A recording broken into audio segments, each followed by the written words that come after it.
minutes after 10. Listen, I sometimes look at your comments that come into the inbox before I get on air, when I've given you a vague idea of what I'm planning to talk about. Of course, I always reserve the right to talk about something completely different. Many are the times that I've heard something in the news bulletin and thought, we should probably be talking about that, actually. Or just had a sort of rush of blood to the head and changed course entirely and somewhat randomly. It's something of a cross for my colleagues to bear, and indeed I suspect for you. But I do sometimes look at the things that you send me, which sometimes, and I say this with the greatest love, they come from a place of simplicity. So I'll be offering up something for our joint contemplation that is almost certainly complicated, and you will get in touch with sometimes you may even write simples at the end of your message in a little tribute to those meerkats. So how do you deal? Well, you just build more prisons, James. Simples. Except it's not, is it?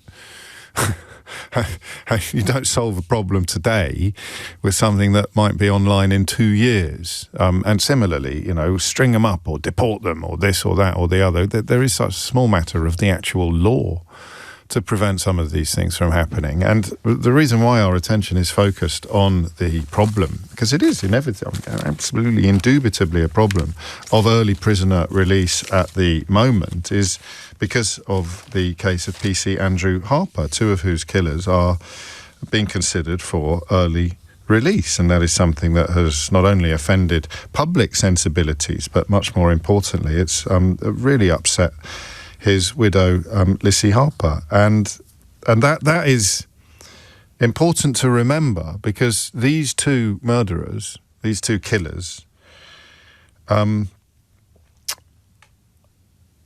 not going to be kept in jail as a consequence of a prison that opens in 2 years' time. Or they are not going to be kept in jail for longer as a consequence of deporting more people, or do you see what I mean? The problem is in our minds because of the urgency of this situation, which means there are 2 conversations here. Considering that at this time yesterday I didn't think there were any, this marks something of a U-turn by yours truly. There are 2 conversations here. There's the long-term question, which is probably actually quite simple. If you want to live in a country that sends a heck of a lot of people to jail and doesn't do a very good job of rehabilitating them, which of course increases the likelihood of reoffending or recidivism, if you're a fan like I am of fancy words, then you just send more and more people to jail and you build more and more jails. You maybe even go down the American route and privatise them and charge judges with sending as many people as possible to jail, because then the people that own the jails make more money than they would if you didn't send people to jail, and we'll be here ad infinitum. So that's the conversation that I guess is currently answerable, and answerable in quite easy ways.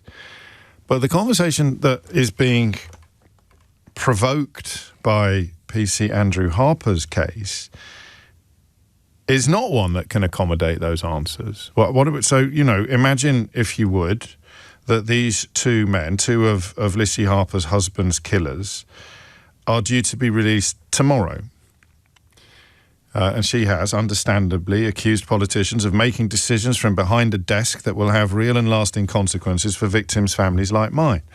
And then you come to what I would describe cautiously as an uncomfortable truth. And that is, I don't think you can change the law according to public emotion. That the law is a fairly consistent mistress. If you have committed a certain crime, then you get a certain sentence.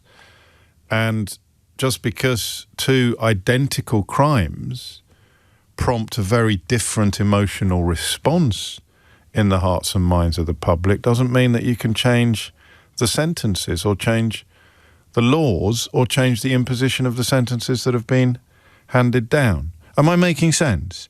What I mean is that, like you, my emotions are much more easily excited by the story of PC Andrew Harper, not just the fact that he was a public servant going about his duty, and like all police officers, when he leaves the house in the morning, he and all his loved ones know that he may not be coming back. I suppose technically that's true of everybody, but in the case of a police officer, you don't need me to explain why that's a particularly acute fact. But also the circumstances of his death, which were brutal and gruesome and hideous. And the ease with which we can look at his killers as being somehow subhuman because of their conduct that night, and all of those things that sort of reminders that there is a feralness beneath the surface of every human, no matter how civilized they appear to be. A theme which somewhat improbably pops into my mind as a consequence partly of having watched The Odyssey last night, which is every bit as good as all of the critics are telling you. An absolutely magnificent film. The only 3 hours in your life that will go faster than those 3 hours are the 3 hours that you spend with me every day. But the feralness that is below the surface even of the most outwardly civilized of people can be felt, can't it, when you're looking at a hideous crime and thinking to yourself, well, yeah, actually, you know, throw away the key, string them up, whatever sort of figure of speech you prefer. This is, of course, how deeply irresponsible politicians can persuade some of us to abandon our own human rights, because that's the only way that you can treat people who you think you deserve it without any civilized input. It's the only way you can go back to sort of medieval systems of justice is by surrendering your own human rights. But, of course, they never add that bit. Perfectly reasonable to be opposed to human rights legislation, unless, of course, you're a human, in which case, if you're opposed to it, you are also an idiot. And I don't really see, I suspect if I ever get to the end of my introduction this morning, that I'll be throwing the floor open first to people with experience of or knowledge of or time in our criminal justice system. I think your answer's in the first instance, or unless, of course, you're a sort of philosopher of social ethics, you'll be particularly welcome as well. But that is probably going to be the place that we go to first, for the very simple reason that justice must be blind. Justice has to be blind. You can't treat these killers differently from other killers because we have been more moved by this killing. I think newspaper editors understand this, but I've got no beef with them for sticking it on the front page. I've certainly got no beef with the poor the poor woman widowed by this killing, Lissy Harper. Of course, her feelings are important and relevant and should be reported. But sometimes with a media-led campaign, you wonder what is supposed to happen next. Are we calling for sentences to be imposed differently according to how moved we are by the crime that's being committed? So, you know, it's a police officer. There's an argument there, definitely, that people who kill police officers should face a slightly but measurably different scale of justice. The scales of justice should be weighted even more heavily against people who kill police officers. You could make that point, and you could probably apply that to early release. So already we've got the beginning of an answer to the question that I will eventually get around to asking you. But you can't really generally, I mean, if this man had been defending his own property, if Andrew Harper had not been a police officer, but he'd been defending his own property and he had died in such hideous and callous circumstances, we would feel similarly emotional. We would be more moved by that killing than we would by some others. Look, for good or for ill, I'm not casting myself as some sort of paragon of moral virtue. I respond more viscerally to some crimes than I do to others. There's a reason why the idea of a little old lady getting mugged is somehow more powerful than the idea of a middle-aged man getting mugged. It's just one of those things. It's just something about evolution, probably. We may examine the reasons for it on another occasion. But a police officer being killed in the commission, in the line of duty, it hits harder than other killings. But the sentence doesn't. And the prisons are full. I heard David Gork this morning, on with Nick. Was he on with Nick? Or I did hear it with Nick. Talking about how you can't do this. You cannot. So imagine, I mean, I don't know what you want to imagine. I like a bucket, but maybe we need to think of something. When I say I like a bucket, I'm referring to the analogies, not to any student habits or anything like that. But we're thinking about a bus with seats on it. And they're now standing room only. You know, when the driver on the bus won't open the front door until he's counted how many people have got off the back door, because the bus is at legal capacity. That includes the standing room. So most prisons in this country are already most prison cells in this country are already accommodating more prisoners than they were designed to accommodate. So the bus pulls up at the bus stop. It doesn't happen very often in my neck of the woods, but it happens once or twice a month, depending on other variables. The bus pulls up at the bus stop, and you're looking at it, and you're thinking, oh, flipping, hey, it's rammed. Shall I wait for the next one, or I'm definitely not going to get a seat? And then the doors don't open. The driver sits there, waiting to count how many people have got off so that he can decide how many people he's going to let on. Now, you can't let anybody on until you've let some people off. It's easy to visualise a bus, more easy perhaps than it is to visualise an entire prison system, but the principle is exactly the same. The driver cannot let anybody new onto the bus until some other people have got off the bus. And that, in a nutshell, is our prison system. Listen, it is a consequence of 14 years of Tory rule. That's not an opinion, that's counting. But it is also a consequence of sending too many people to jail. It's also a consequence of letting our attitudes to crime and punishment be set by rabid right-wing tabloid sensibilities for the best part of 40 years. You look at other countries which are arguably, quotes, more civilised, end quotes, and you see much better results. You see reoffending rates much lower in countries where prisoners are treated with more compassion and understanding, more compassion and comprehension. Now, some people will hate that. I'll check my inbox in a minute and there'll be somebody there who hates the idea of treating prisoners with a little bit more sort of compassion and comprehension. But it depends what your goal is. If your goal is to reduce offending, to reduce crime, then we're not doing it right. Anybody, or almost anybody in the system will tell you that. But that's not the point. The point is the bus is full. And you can't get anybody else on it until they've let some people off. So Andy Burnham has chosen early doors. Of course, in Daily Mail language, he's been forced to review early prison release. No, he hasn't. He's chosen to review early. I've just, for the record, an early prediction. In fact, I think we've got a new jingle. Have we got a new jingle? OK, I think I've got one for you, actually. It's just popped into my mind, and we can come back to this every time that proof of it is provided. So here, for the very first time in history, it's going to start raining men. No, sorry. For the very first time in history, here is... Mystic Gin. I like that one. Is that a real harp, Keith? I like that. That's nice. OK, here is the right-wing media approach to Andy Burnham for the next 2 years. Everything he announces that costs money, whether it's a cap on bus fares, whether it's a cut in business rates, or whether it is, what was the first one? The cap on bus fares, the cut in business rates, or whether it's a reduction in your electricity bill, abolishing VAT on your electricity bill, the right-wing media will somehow simultaneously accuse him of not being able to afford what he's done and also not having gone far enough in doing what he's done. So that is what we will call, moving forward, Burnhamism.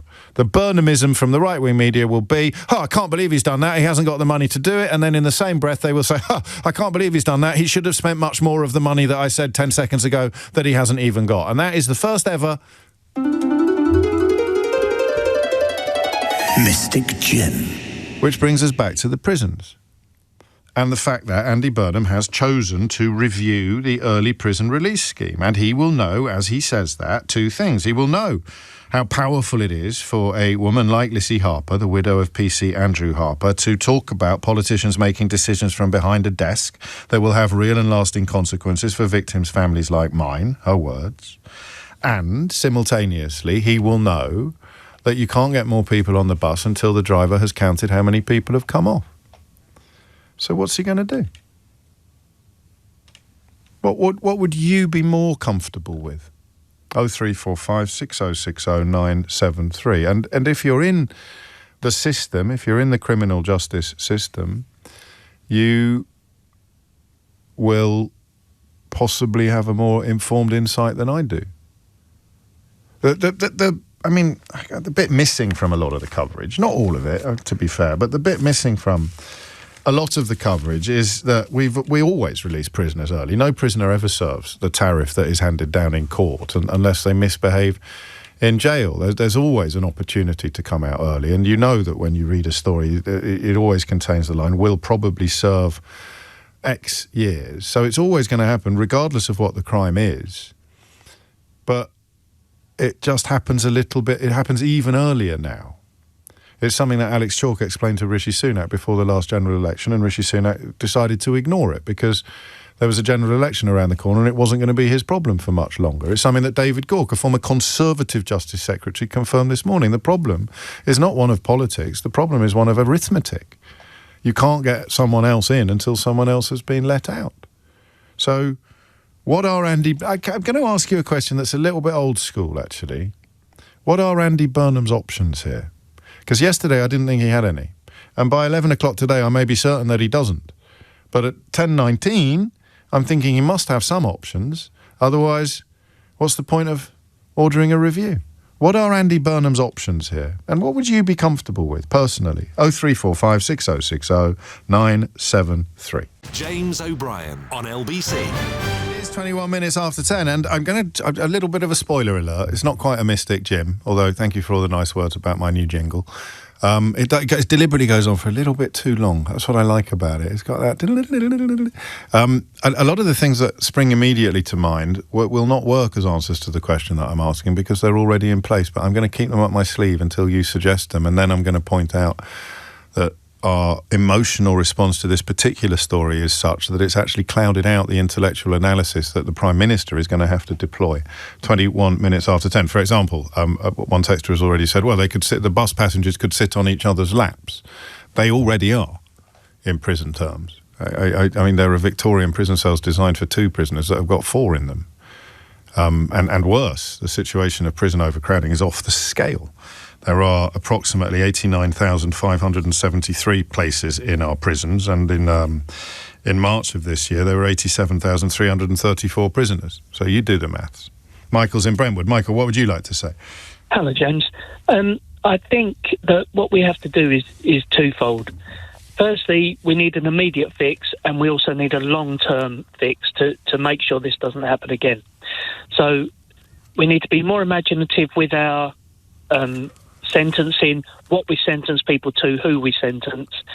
But in the short term, 35% of the prison population is non-violent, non-sexual crime.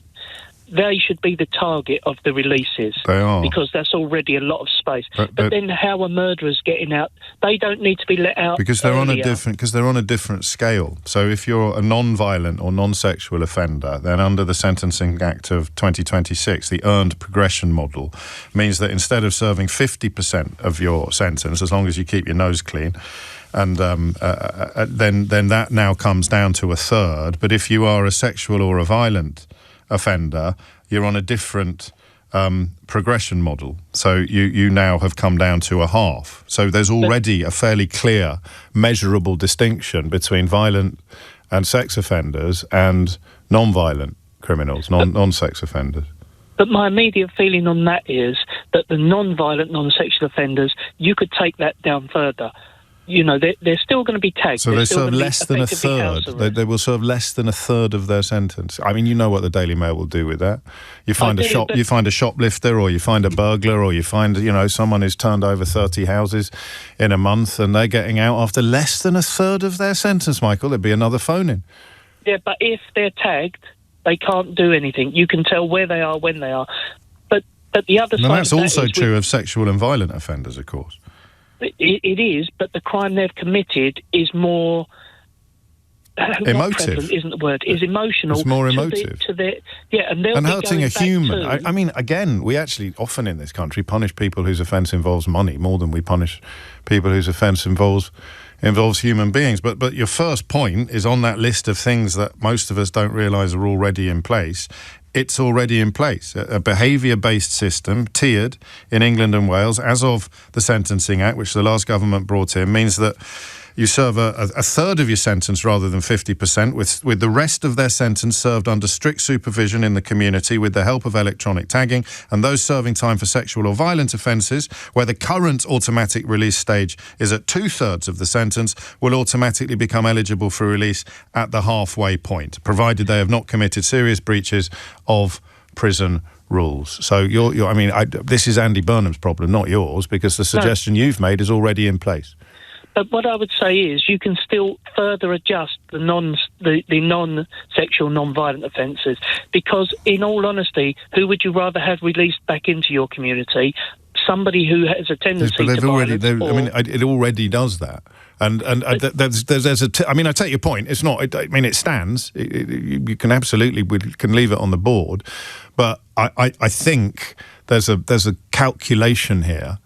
And all you need to do, because, of course, what we began this conversation recognising is that some crimes affect us emotionally more than others, which is why PC Andrew Harper's killing is absolutely intrinsic to the conversation that we're currently having, and indeed to Andy Burnham's decision to review the practice.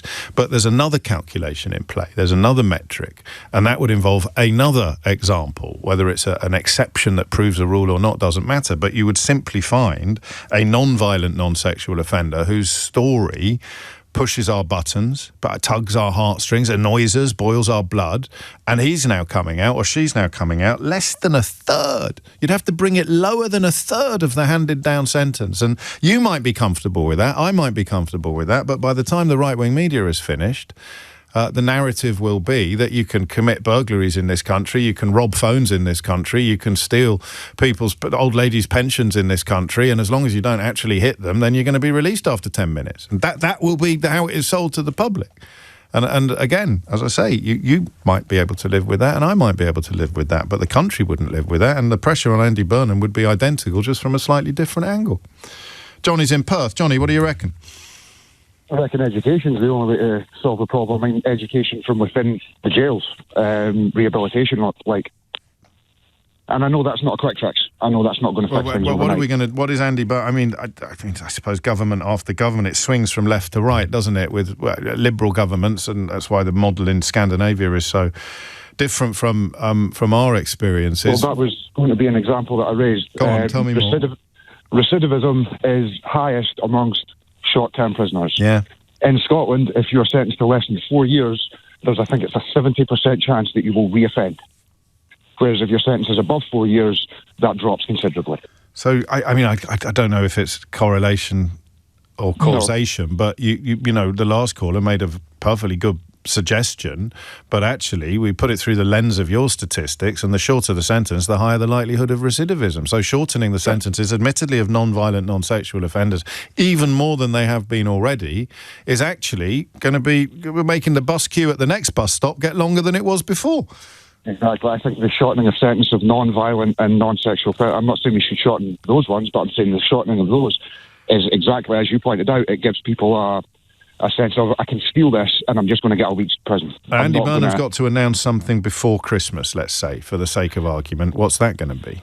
Well, in my opinion, I think he needs another taxable income. I don't think there's enough tax money as it is to do the things that the Labour government have promised to do. You've gone big picture, which is great, but I'm thinking more on this specific early release issue. He has announced that he is ordering a review. The review will have to have a conclusion sooner rather than later.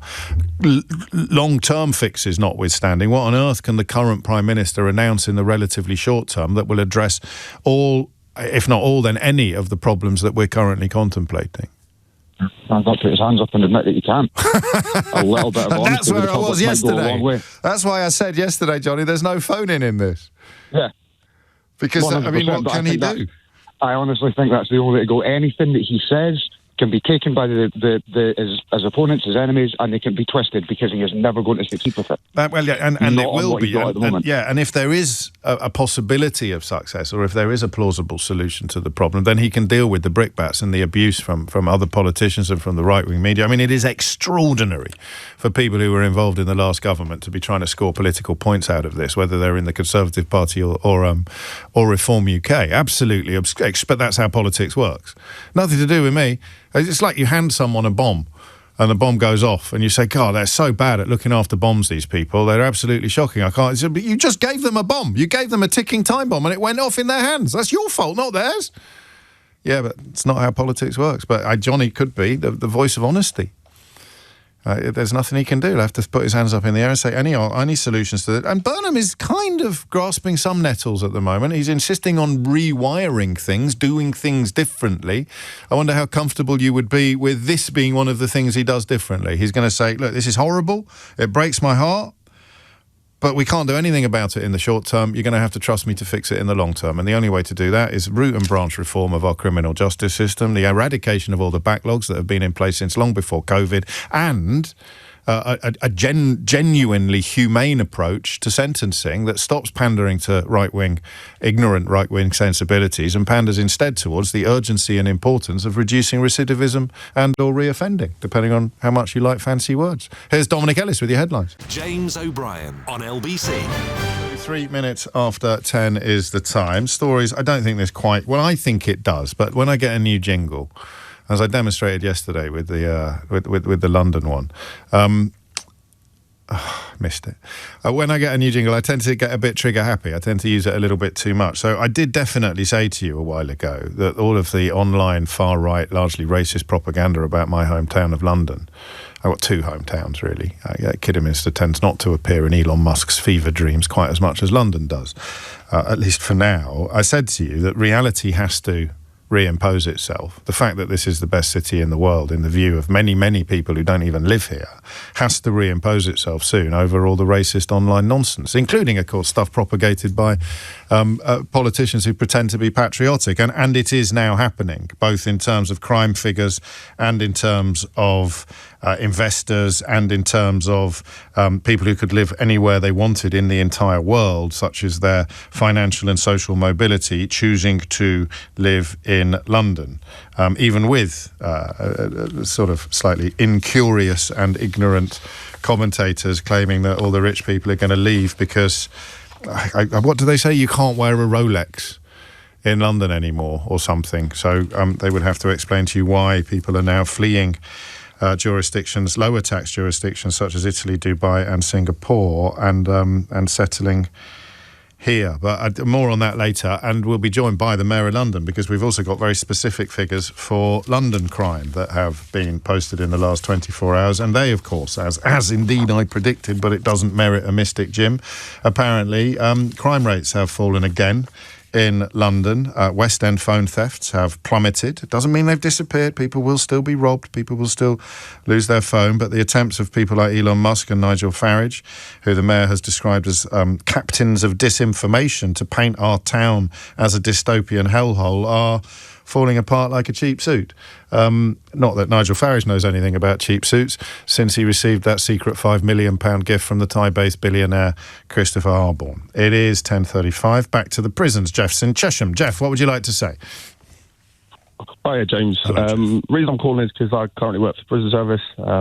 Okay. I've listened to what's been said by a number of the guests on, and I feel all of it hits a small part of what's important, which is resource, and which is the fact that years and years and consecutive governments have fundamentally just underfunded the basic services that are needed to keep a prison functioning. And what we've seen is the introduction of this early release scheme. Now, in principle, at the time that Early Dawn was open and introduced, it needed to happen. We were running out of space. So that's maths. That's not politics. That's not an opinion. That's arithmetic. That's maths. Yeah, exactly. No, arithmetic. And what you say about no cells, not enough cells for each individual. It's been like that for years. Yes. It's been like that because establishments were built to house one individual within a small cell. And as the population has expanded and limited measures have been put in place to take sentences out of custody and into the community in a safe manner, what you've ended up with is grown men sharing cells that are no bigger than a small shed, toilet, two beds. And I believe it was Ben Kentish show or Tom Swarbrick's, one or the other, talking about this, and guests were coming on and saying, I don't care, lock them up and throw away the key. Now, with the greatest of respects, even if I were to say, okay, I agree with you, there are some criminals that are so bad they should never see the light of day. We're not actually locking them up and throwing away the key. We never have. We're handing a set of keys to thousands of staff up and down the country who are tasked with having to care for these individuals, support them, bridge deficits in previous care, from social care, from housing, from the council to family, all of the other protective factors that a normal person might have absent there.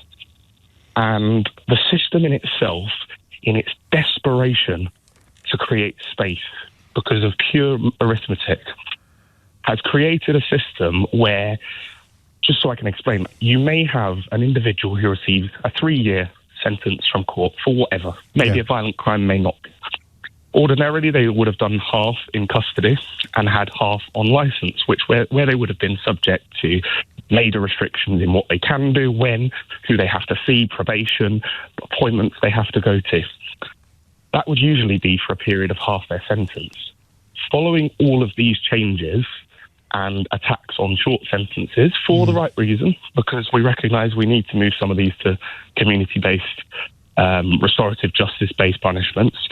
As a result of that, we are bringing people back into prison on recall who've already served 18 months and as a result of being sentenced would have had the support of OMU, prison and offender managers, probation, substance recovery workers. We're bringing them back in for 7 days. We're bringing them back in 7 days for breaches, which include missed appointments, which may include that they walked onto a road that they shouldn't have done on a tag. It may be that they've just gone out and they've committed another crime because the support wasn't there in the first place to give them housing. It is as simple as that. Now, the practical effect of that isn't just a moral one. The offender management unit processed prisoners who come into the establishment and leave. One person coming in for a week creates the same amount of paperwork as one prisoner coming in for 2 years. Oh, wow. But you're not telling me that within 7 days you can organise CAS-free housing, a substance recovery pathway, meet the gate support to ensure that prisoner makes it to their appointments. We're releasing prisoners and telling them, phone the council in the morning, they'll give you a place. And it is as simple as that. We cannot do it any longer. We can introduce reform on top of reform and more reform to address the reform, but all of that reform is not put into an empty space. We have layers and layers of things that you can and can't do, and the price of coercion in prisons has gone up. Of course. It used to be simple. Go on. 20 officers, fella, bang up. Yeah. Okay, sir, no problem, because there were 20 officers. Now you have maybe 4 or 5 22 to 40-year-old officers who've got maybe 3 years in the job and frankly don't go to work to be spat at or punched. Bang up, fella, go behind your door. No. What do we do then? And how many people do you need behind you? This is why you mentioned the figure of 20, because before, I'm going to pick Chris Grayling as an example. Before Chris Grayling got his hands on the prison system, I remember prison officers ringing me to tell me that they won't go into a situation unless they've got 10 bodies behind them. Now there's 4 of them.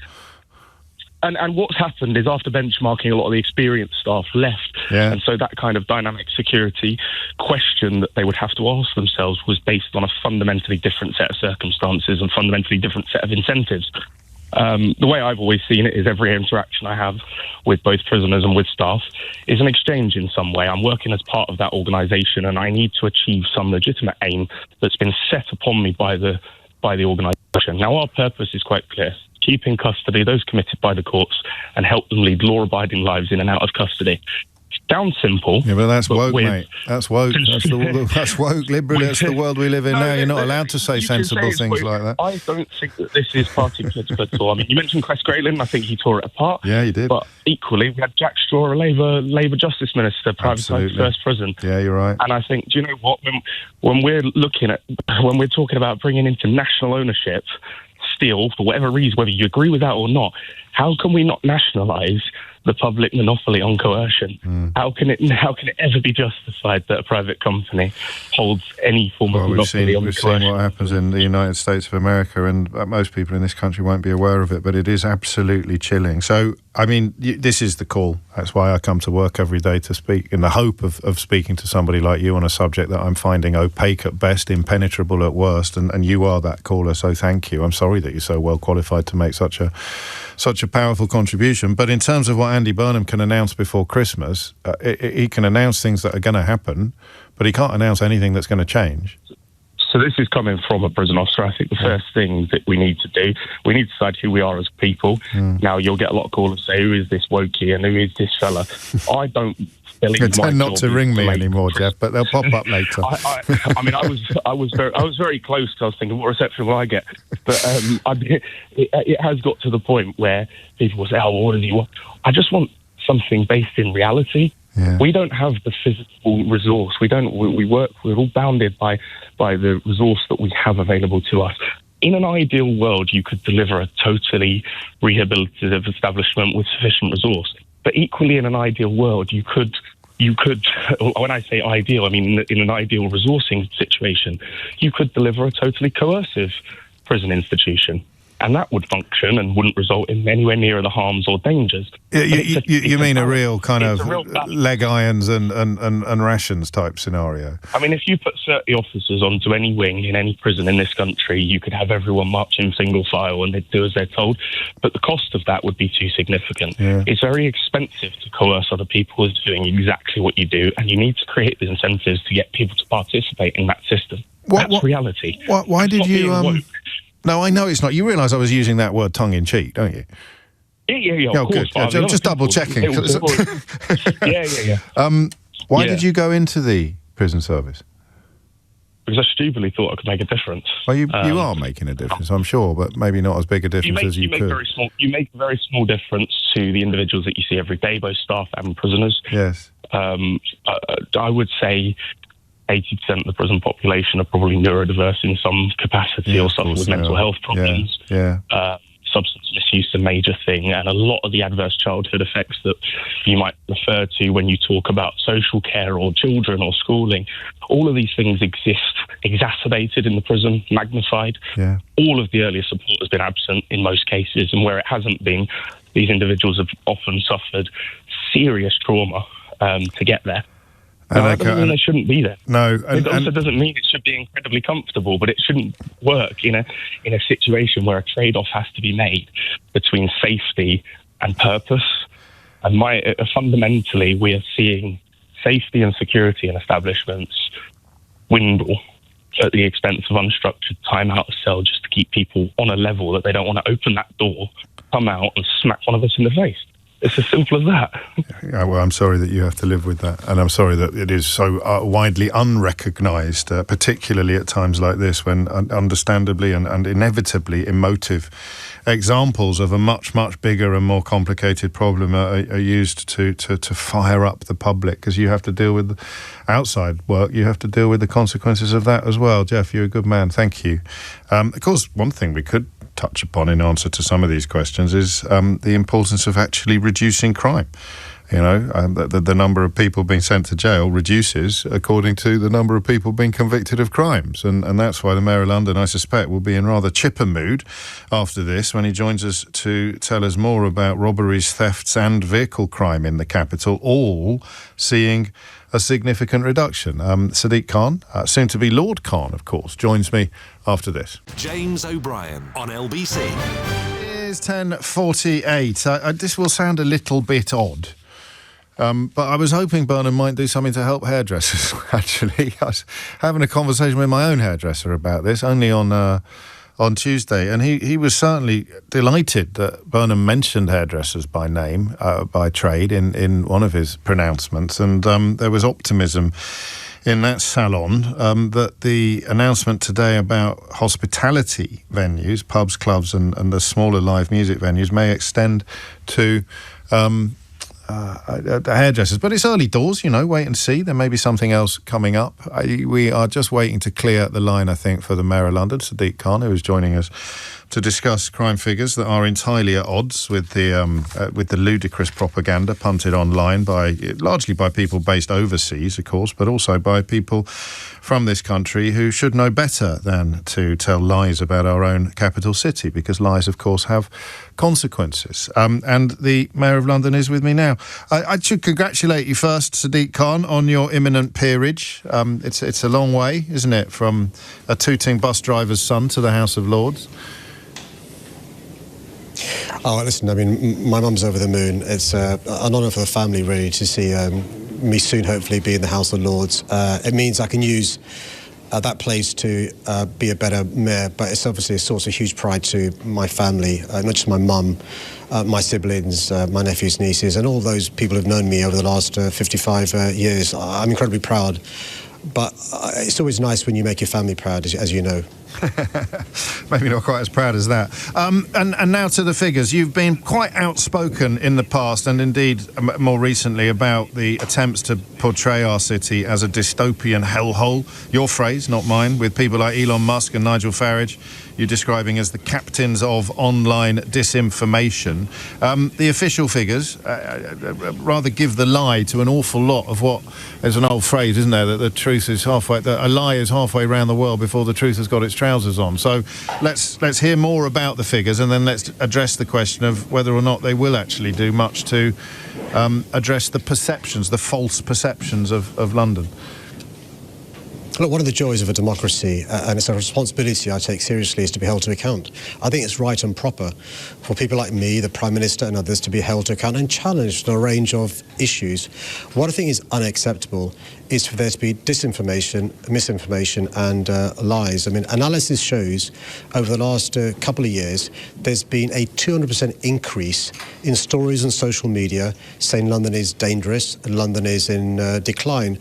At the start of this year, we set out figures to do with violence across the board, which showed the huge strides we'd made in London. Homicide at all-time low, by the way, lower than Berlin, Barcelona, Brussels, Paris, Milan, Madrid, Toronto, every single state in the USA.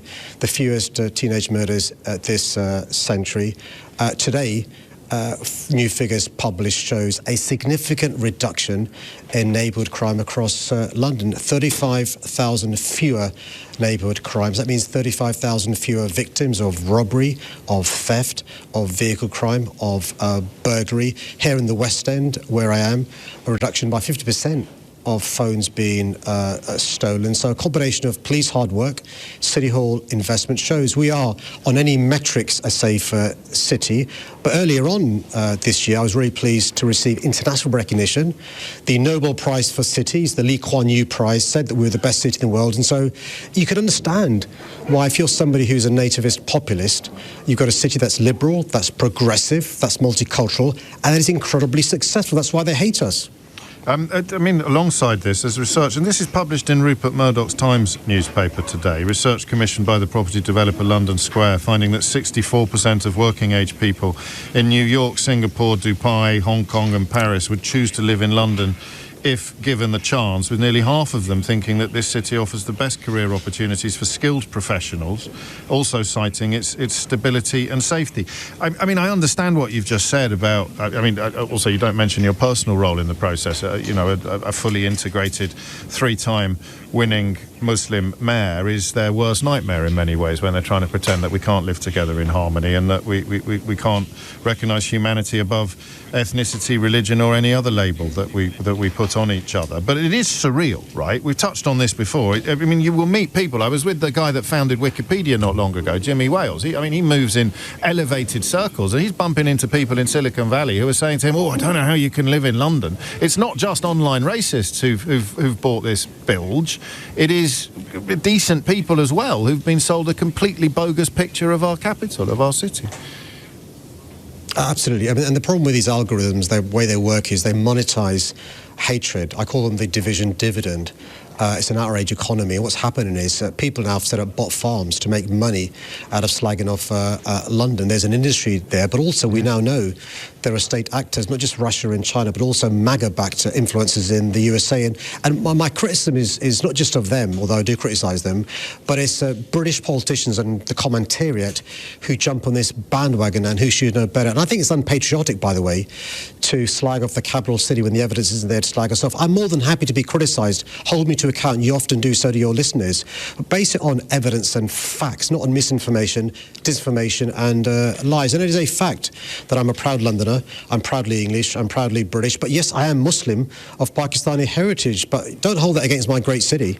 We'll move on to slightly bigger, or not bigger, but more national issues now. Is Andy Burnham going to be a better Prime Minister than Keir Starmer? I think, people know my friendship with Keir Starmer. He's the guy that, rescued our party from almost oblivion after we lost in 2019. I think Andy's building on the progress Keir made over the last 2 years, and I think the first week has been fantastic for London and the country. I'm inundated from messages from the pubs, bars and restaurants in London, grateful about the refuge coming around the corner with the reduction in business rates. It's really important to build on that. We have a cost of living crisis, but also a cost of doing business crisis as well. You didn't answer my question. I know you know that, but for the benefit of people listening, is he going to do it? Do you think he will prove to be a better Prime Minister than Keir Starmer did? Look, I hope we're not going to get in 2 years' time people calling for Andy to go. Look, I think the issue is this. I think in this country, generally speaking, and across the globe, we give too much credit, do somersaults when somebody's doing well. Say they're doing incredibly well. So when somebody's doing not so well, we slag them off too much as well. I think it's, cool, calm heads is what we need. And I'm a friend of Andy's as well. I should also declare. I think he's had a cracking first week. I'm looking forward to him building on that. When did you last speak to him? On Friday, face-to-face, and we obviously text and stuff. Any worries about London losing out as he shifts power, money and focus to the regions? Well, I've had a number of London businesses, London politicians and people in London expressing to me their concern about an Andy Burnham premiership, because the concern would be London loses out. All the conversations I've had with Andy and all the reassurances Andy gives me means I can say to you with confidence, Andy Burnham will be a pro-London Prime Minister. He gets the importance of our capital city. He understands we contribute £4 of every £10 the government coffers receives, but also he knows we could do even more with more powers and resources, and the conversations I've had with Andy Burnham and his team are really encouraging for him, recognising that London, Birmingham, Manchester, Liverpool, Scotland, Wales, Northern Ireland all need more powers from Whitehall. The words take back control, if they're going to be meaningful, must be cities, towns and regions all getting more control. Speaking of control, Anas Sarwar, of course, going into the Lords in order to serve in Andy Burnham's cabinet. You are, as we discussed at the outset of this conversation, also being elevated, which of course could free you up if you decided not to run as Mayor of London again for a role in a future cabinet of Andy Burnham's. I will ask you for, Keith, what was it? I'll ask you for the 713th time, are you going to run for London Mayor again? For the 715th time, I'll respond by saying I always answer that question in my third year. I joke about being a mayor for 7 terms, but it's always in the third year, in term 1, term 2 and term 3, and probably term 4 and term 5 when I'll announce my intentions. So it's another no. And just in conclusion, 2 stories today. The one about crime figures, and that doesn't really touch on homicide. The announcement today is more about street crime, neighbourhood crime, things like that. It's the neighbourhood crime, yeah. I mean, I know that really blights communities. I mean, of course, I'm really proud of the progress made on homicides and teenage murders. More to be done there. But it's the robberies and the thefts and the neighbourhood crimes that are really an issue for many, many people. I know, for example, people will welcome there's been a reduction by 50% of phones stolen in the West End. 13,000 fewer phones stolen, which means 13,000 fewer people. The misery of your phone being stolen.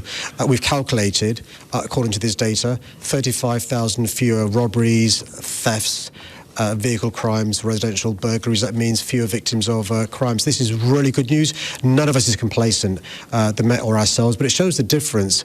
Record investment from City Hall, plus the police working incredibly hard using the latest innovation, data-led, local police, and the difference we can make. But it's also, good poke in the eye for those that do our capital city down. Finally, we both mentioned your faith. Figures released today show that 1 mosque is attacked in Britain every 5 days. This comes from the government's own partner in monitoring anti-Muslim hatred. That's a figure that is not really reflected in news coverage or perhaps in political will. Does central government do enough to address the very specific issue of Islamophobic attacks on mosques? I think we need to do more. That includes the mainstream media as well, to make sure we report when there's been hate crime, particularly towards minority communities. I'm really ashamed that we've seen an increase in our country of anti-Semitism, anti-Jewish hatred, homophobic crime going up, but also anti-Muslim crime as well. And the problem is, James, when people don't report anti-Muslim hatred, there's an additional grievance that British citizens of Islamic faith feel. We saw recently a horrific incident in Scotland, in Edinburgh, which was not reported in the mainstream media, and that's not good for community cohesion. It's not good for raising awareness, but also it's not good for allyship. And I'm hoping that this is a wake-up call for all of us to be better allies of minorities who are the receiving end of hate crime, but also report the good and the bad and the ugly. And I'm afraid the great news is, I think this is the best city, the best country in the world to be a minority, to be a Muslim. But the bad news is we've seen an increase in anti-Muslim hatred. And by the way, it's not helped by the algorithms and the way Elon Musk and his accolades and others like him behave in having this dividend, putting out negative stories, misinformation, which leads to prejudice, hatred, and the sort of stuff you're talking about. I lied. That wasn't my last question. A quick word on the business rates cut. A suggestion in some quarters that it's not enough to make a meaningful difference to the hospitality industry, although, of course, simultaneously it's better than nothing. It's a start. Right. Honestly, it's a start. We've seen this week some really good progress in terms of cost of living being addressed, but this is the cost of doing business issue. And, more than 500,000 Londoners, more than 500,000 work in hospitality. They've had a horrible few years with the pandemic. But also, listen, business rates going up, the national insurance increase, it all adds up. And so this is respite for them. They can plan now for next year. If they were thinking about closing down, they can not close down. If they were thinking about expanding, they can be expanded. And there's more, I'm hoping, good news to come over the course of the next few weeks, but also in the budget that John Healey will deliver later on this year. Last word to Kenny. He says, can you ask Mr. Khan how he got into the House of Lords? As far as I can see, he's not incompetent, and I've not heard of any corruption. He'll feel so out of place. Well, there's no PPE fast lane, I'm afraid, for those of us with a certain background to get in the House of Lords. But look, just on a personal note, it's just I can't tell you how happy my family are now. That may mean nothing to people across the country, but when you're the son of immigrants, your mum was a seamstress, worked incredibly hard. Your dad, your listeners may not know this, drove buses for more than 25 years. You're from a council estate, gone to state primary and secondary schools, speak like I do. To be told by the Prime Minister you're going to be in the House of Lords is a pinch me moment. And I'm very proud. And can I just thank all those who've sent me good wishes. I've tried to respond to those that have personally when I can. And those that have an apology, I'll get back to you soon. Well, possibly for the last time then. Sir Sadiq Khan, many thanks. The next time we speak, it may be a different moniker, a different title that I need to attach to you. Many thanks indeed for your time this morning. It is now, speaking of time, 3 minutes after 11. James O'Brien on LBC. It is 6 minutes after 11 and you are listening to James O'Brien on LBC. I should have done this during the news, but I just need to have a quick word with Keith. We're going to be using that word quite a lot in the chat. Right, so what are we going to do? When I get to the end of a sentence or when it feels like a natural junction, or is it more about whether or not you're paying attention? Which one? It's that one, is it? It's the paying attention. Are you paying attention now? What time are you having your penguin? All right, I'll chat. All right, nice one. Oh, he's got a rocky road today. Nice. 7 minutes after 11 is the time. We are going to be having a conversation now about London. London? Because the figures that have been released... I can't do that. I can't hijack myself like that. I'm frightened of saying it now. So, as you just heard from the mayor of this town, you just heard from the mayor of this city, the mayor of our capital, phone thefts in the West End. Look, they're still high, don't get me wrong, but they've fallen by 50% over the past year. And I think it's worth pointing out that none of the people who pretended, the lady who's running for London mayor for... London! Stop it now. For Reform UK, I'm actually becoming a victim of my own... Layla Cunningham, she was always wanging on about how unsafe it was in London. It's a really weird thing to do, to campaign somewhere on the ticket that it's... on the ticket that's not true. On the ticket that I want to be mayor of this city because it's absolutely awful. So why don't you just move? If you truly think it's just awful, and it isn't, all of the evidence proves that you're wrong, why don't you just move? It's just weird. Isn't it? Or it's a touch of the Badenoch, and you're just spending your entire life online and concluding that some account based in Bangladesh posting pictures of crimes committed in I don't know where and I don't know when, but pretending that they've all been committed in London and they're all doing this and they're all doing that, and you can't. Don't pay this much attention, Keith. All right, there's a balance. So have another rocky road. There's a balance to be struck. It is just weird. It's profoundly unpatriotic behaviour to slag off unfairly and inaccurately the city that you live in, let alone a city that you seek to lead. So phone thefts are down by half. You also heard that 14% fall in neighbourhood crimes in the 12 months to June. This sits alongside the homicide figures that the Mayor of London referred to, that Sadiq Khan referred to a moment ago, because the homicide figures are measurably lower than every single state in the United States, let alone the long list of European cities that he referred to. And remarkably,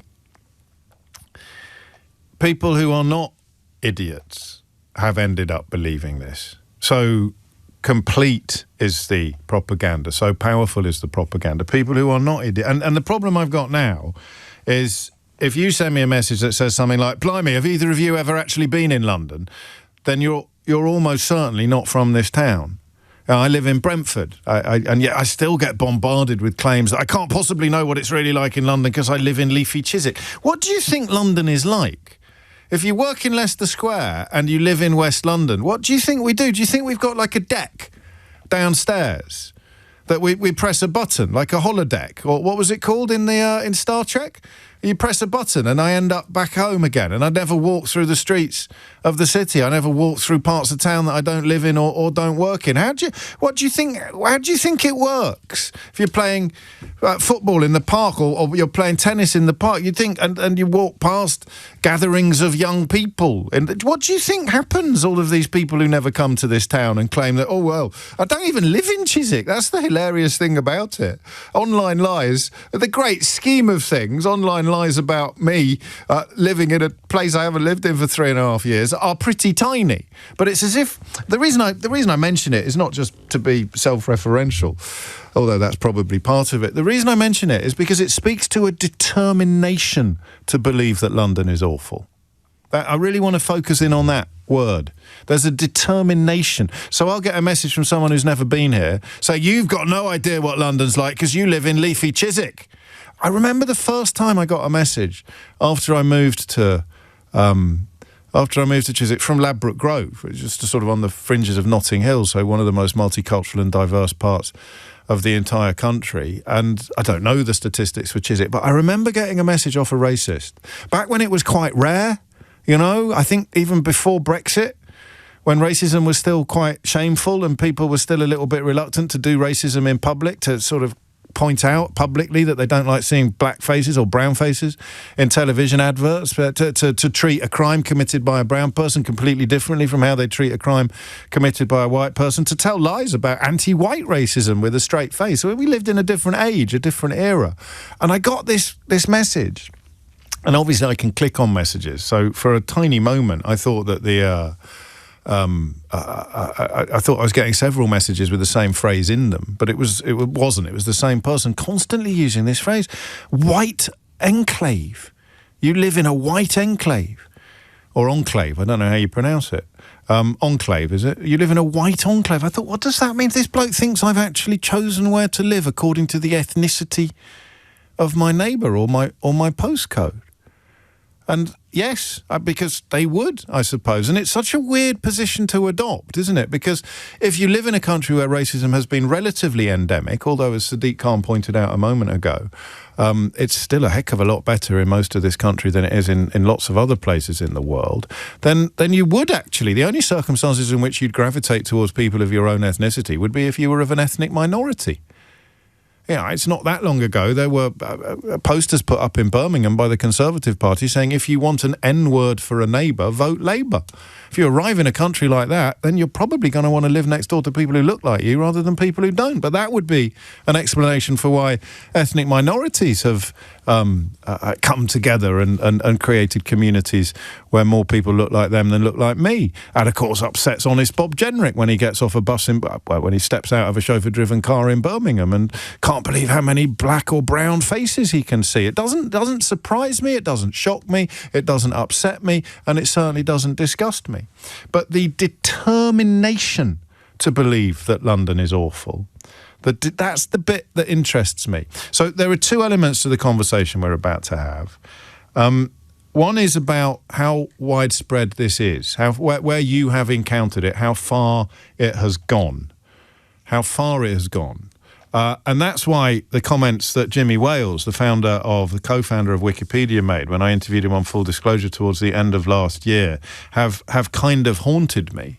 Because if somebody like that, you would imagine, perhaps naively, is not knocking about with the sort of with the dregs of the English Defence League or with online foreign commentators telling lies about our city. You would imagine that somebody like Jimmy leads a fairly full and rounded existence, but not necessarily one which involves encountering the victims of online propaganda, not least because, as a serious player in the online world, you would imagine that he and his peers would have a much clearer understanding of how much lies, how much disinformation, how much misinformation is out there than an ordinary schmuck like me. Do you see what I mean? If you're like a big tech bro or you're a big online figure, then you're going to know more about how much hogwash is being perpetrated out there, in this case particularly about London, than anybody else. But that turned out not to be the case, because I asked him where this mythology was coming from, as particularly perpetrated in America, a mythology about London. I've texted a couple of people I know in the tech industry. I see them tweet something about London being a completely lawless hellhole, and I'm like, my kids walk to school. Like come and visit me. Yeah. I even looked up this. I mean, I live in a nice part of town, but I looked up the stats, and it's like the third highest for crime. And I was surprised to hear that, but I'm like, we can go to the worst part of London, not at 2 a.m., mind you, because it's a big city. Fair enough, but like, you can go anywhere in London and it's not a lawless hellhole. And, that's not to say, like when there's a rise in knife crime, okay, we got to be serious about that. But we also have to understand that's not, it's not people, hundreds of people stabbing each other in the streets. It's just like there are these problems that any big city would have. And it's lovely. And a murder rate that's a tiny fraction of all America. Well, I particularly chuckled, hearing this from anyone who lives in San Francisco, where there's a serious problem with mentally ill homeless people. Yeah. I mean, you're not likely in London, it can happen in any big city, to be accosted on the street by someone screaming at the sky. No. That's day to day in San Francisco. So why are people determined to lie about London? So many people, including British politicians. I just want your answer to that question. Some of them may be obvious, some of them may not be. 0345 6060 973 is the number that you need. Why are so many people determined to lie about London? Not just in the really obvious and egregious ways, but also in the small and subtle ways. London is imperfect. There is crime here. Don't get me wrong. I've had two colleagues who've had their phones nicked in the last 2 weeks. So, it is an occupational hazard of living in a city, and London has a particular problem with it, partly because of the phone companies not shutting things down as effectively as they do, I'm told, in other territories. But it's the determination that fascinates me. Why do people like Layla Cunningham running for Mayor of London, like Nigel Farage, why do they want you to believe that London is awful when pretty much everybody who lives here will tell you that it isn't? What is the motivation? 0345 6060 973 is the number that you need. And the second question is, what's your Jimmy Wales story? So what is because I now on Blue Sky get quite a lot of messages off people from outside London saying, we've just been down for a weekend, James. Where's that Shakira law that we keep hearing about? I've just had and London at the moment, the last couple of weeks, since I got back from holiday and just before I went away, is just magnificent. And it's a tiny little bit too hot, but since the weather has calmed down a bit, there's so much going on. And listen, I know it's dependent upon how much disposable income you have, how much of the stuff, some of the stuff you can access, but it is a city that just feels like a world beater. You walk through the streets of several different parts of London and you just feel that you're in and actually even today on the bus going through Ealing, looking at the supermarkets, the Persian supermarkets with all the fruit and the veg outside and the fella sweeping up and all the fresh produce. I mean, the low end of excitement about living in a city in London alongside the high end, like being able to go and watch Bruno Mars at Wembley last week. I mean, it is such an obviously magnificent city. It is such an obviously magnificent city that you must be, you have to be so committed to the lie to believe that it is awful, that I'm fascinated by that commitment. Why do people really want, including nice, normal people in I don't know, Preston or Macclesfield, who have just kind of, yeah, it's awful that London. Why is the determination so acute?